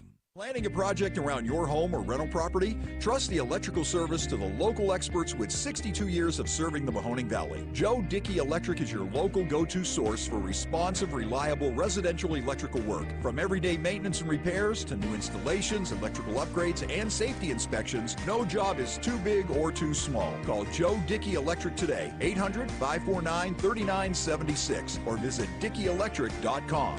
That's DickeyElectric.com. Myers Family Insurance knows the importance of a great team. Our team continues to grow to help you with your Medicare and retirement needs. The annual election period is here, so it's all hands on deck to make sure your plan still meets your needs for 2020. Call us today. You may find yourself in some difficulty this winter. Don't get whacked by high heating bills. Call Michael at MP Vivo Heating and Air Conditioning. Michael is a trusted friend who will be able to help you with many things, like getting a 95% high-efficiency furnace this winter from Rude. Michael relies on Rude, so should you. Call MP Vivo Heating and Air Conditioning for a free estimate, 330-259-0486, and take care of your heating and air situation. I went to Greenwood Chevrolet because I was really interested in looking at the tracks. Because I wanted my dream truck. Because I've been going there for 20 years. I'm really happy that I went to Greenwood Chevrolet. Because they really went the extra mile for me. Now we're going the extra mile for you, only at Greenwood Chevrolet. Welcome back to a Football Friday edition of Running Point on ysnlive.com. Ron Potesta with you. MP Vivo Heating and Air Conditioning Hotline open for business, 330-886-0813. With you till a little before 3 o'clock. Coming up at 3 o'clock, we have the Power Hour, as DJ and the boys will get you through the 3 o'clock hour. And there you go. One thing that is going on right now as we speak, and we were hoping to have my boy Seabass on because we love talking horse racing, and the Breeders' Cup is going on right now as we speak over at Lexington, Keeneland horse racing track. And the Breeders' Cup is going on today and tomorrow. And that's the best of the best of the best with the horses, and that is all going on right now. What do they have? 10 races today, and I think 10 more tomorrow, 11 more tomorrow, something like that. But that's something that is going to be happening pretty big this weekend. Ohio State's in action in Columbus. They're taking on Rutgers. By the way, speaking of the Big Ten. Man, some bad stuff going on in Wisconsin with a bunch of people getting COVID and whatnot. And now you get all kinds of problems because there's about 20 kids that tested positive for COVID. And with the NCAA rules where you have to be down for a certain period of time, and then you have to be down a little bit longer because of the heart issues that was brought up as part of the side aspect of getting COVID, and the NCAA wants to make sure that none of those athletes have that cardio problems. The kids are sat down for a good 2+ weeks, and that's one of the reasons why Trevor Lawrence, the all-everything quarterback for Clemson, he's not playing on Saturday night against Notre Dame because of that. Now, he is going to be at the game. Apparently, Trevor Lawrence is no longer COVID positive. He tested negative for COVID, I want to say a day or two ago. But again, because of the potential cardio problems that are a side effect, and it's not all the time. It's actually sort of rare that the side effects happen. But because of the potential side effect in the when you test positive for COVID, the potential side effect that involves the heart, they want to make sure that all of the college athletes run through a test where they're not affected by that. And that's the reason why Trevor Lawrence is not playing on Saturday night. And we made mention when we had Brian Driscoll on Wednesday previewing the Notre Dame-Clemson game. Clemson's a different team without Trevor Lawrence, but it's still a damn good football team. And tomorrow night in South Bend, Indiana, at Notre Dame Stadium, oh man, it's going to be a good one. No two ways about that. And if you're Notre Dame, get it done, because you don't get it done, there's no guarantee they finish in second place. And again, they didn't separate the Atlantic Coast Conference this year from Coastal and Atlantic. They put everyone top to bottom, and the top two teams go to the championship game. If Clemson were to lose to Notre Dame, they really don't have anyone left on their schedule that could perform an upset. Maybe Pitt, but the game is being played in Death Valley. Notre Dame still has to play a pretty good Boston College team whose quarterback used to be at Notre Dame, and I'm sure he'll have a chip on his shoulder wanting to beat Notre Dame next week. Notre Dame also has to play North Carolina at Chapel Hill, so it's not out of the realm of possibility if Notre Dame were to lose Saturday to Clemson. They lose another game, and all of a sudden, not only is Notre Dame out of a potential playoff, they're potentially out of the ACC championship. So I think that a loss by Notre Dame tomorrow night would hurt Notre Dame far more than it would hurt Clemson, because Notre Dame has some pretty tough games in the final few weeks of the regular season. But we'll see what happens. And again, Clemson without their starting quarterback, Trevor Lawrence, who tested positive recently for COVID, even though he's now negative, they're still having to sit him down because of the heart issues that could go along with COVID, and the NCAA is not messing around with that. That's why they're sitting everyone down for a minimum of 2 weeks. So that's why Trevor Lawrence is not playing tomorrow night for Clemson. All right, we'll take a final timeout and wrap this bad boy up. It's a Friday edition of Running Point on ysnlive.com. Baird Brothers remains your source for fine hardwood products. For the time being, we're open for customer pickup only on weekdays, 9 a.m. to 4 p.m., and Saturday from 9 a.m. till noon. Place your order online at BairdBrothers.com. Baird Brothers, for the place you love. Quality, customer service, and integrity. Those are the 4 words that have driven our success since 1957 at Joe Dickey Electric. Joe Dickey Electric is one Mahoning Valley landmark business that stays current with the requirements of our customers.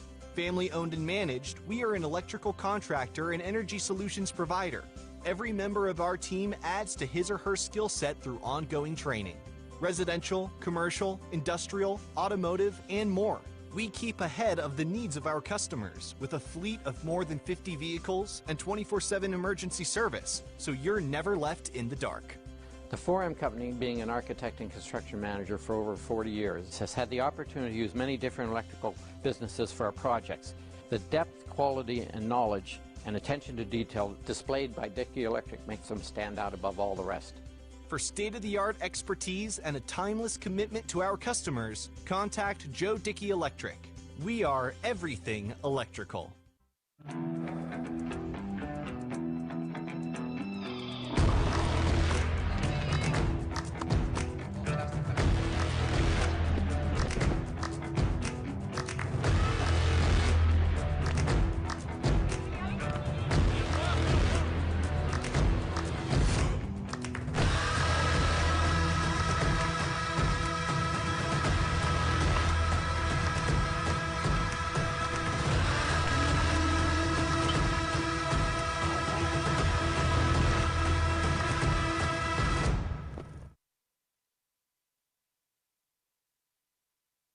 Armstrong Local Programming has always delivered an exclusive and unique perspective on the very best events your region offers. High school sports, community events, parades, all your favorite shows from Armstrong are now calling the Neighborhood Channel their home.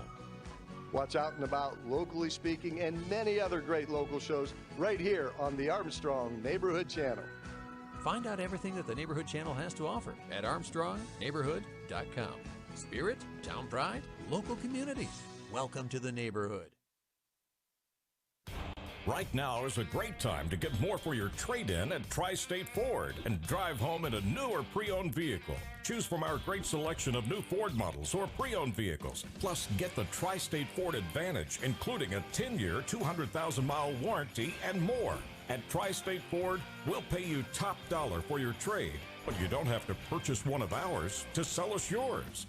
Customer focus, community driven. Tri-State Ford East Liverpool or visit tristateford.net. Welcome back to the final few moments of Running Point on ysnlive.com, presented by Greenwood Chevrolet on Mahoning Avenue in Austintown. All right, here is the schedule for events going on in the YSN family. Tonight's Division III state tournament game from Chardon High School. Canfield will go to Chardon to take on the Hilltoppers. That is audio only. Audio only, so we got a free game tonight for you folks that want to listen in on this one. Go to ysnlive.com. Canfield taking on Chardon tonight from Chardon. D7, JFK will be hosting Lucas, the defending D7 Region 25 champs, coming to Warren to take on Warren JFK. This is going to be a pay-per-view game, so at $9.99, go to ysnlive.com. Make sure you're using the device you're planning on watching the game from when you fill out your credit card information. And 25% of the investment goes directly to the Warren JFK athletic department.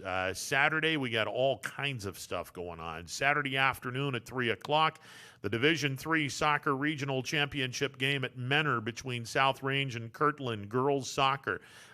South Range and Mooney will play each other in the boys regional championship in Division III from South Range High School. That is at 3 o'clock. And a 3 o'clock game up in Howland, Chagrin Falls taking on Howland, the Division II Soccer Regional Championship game. Let me backtrack a little bit because tomorrow morning, beginning at 9 a.m., will be the state cross-country meet from Memorial Park and Fortress in Obetz, Ohio, which is just outside of Columbus. The boys get it started. The D3 boys will start at 9 a.m. The D3 girls start at 10 a.m.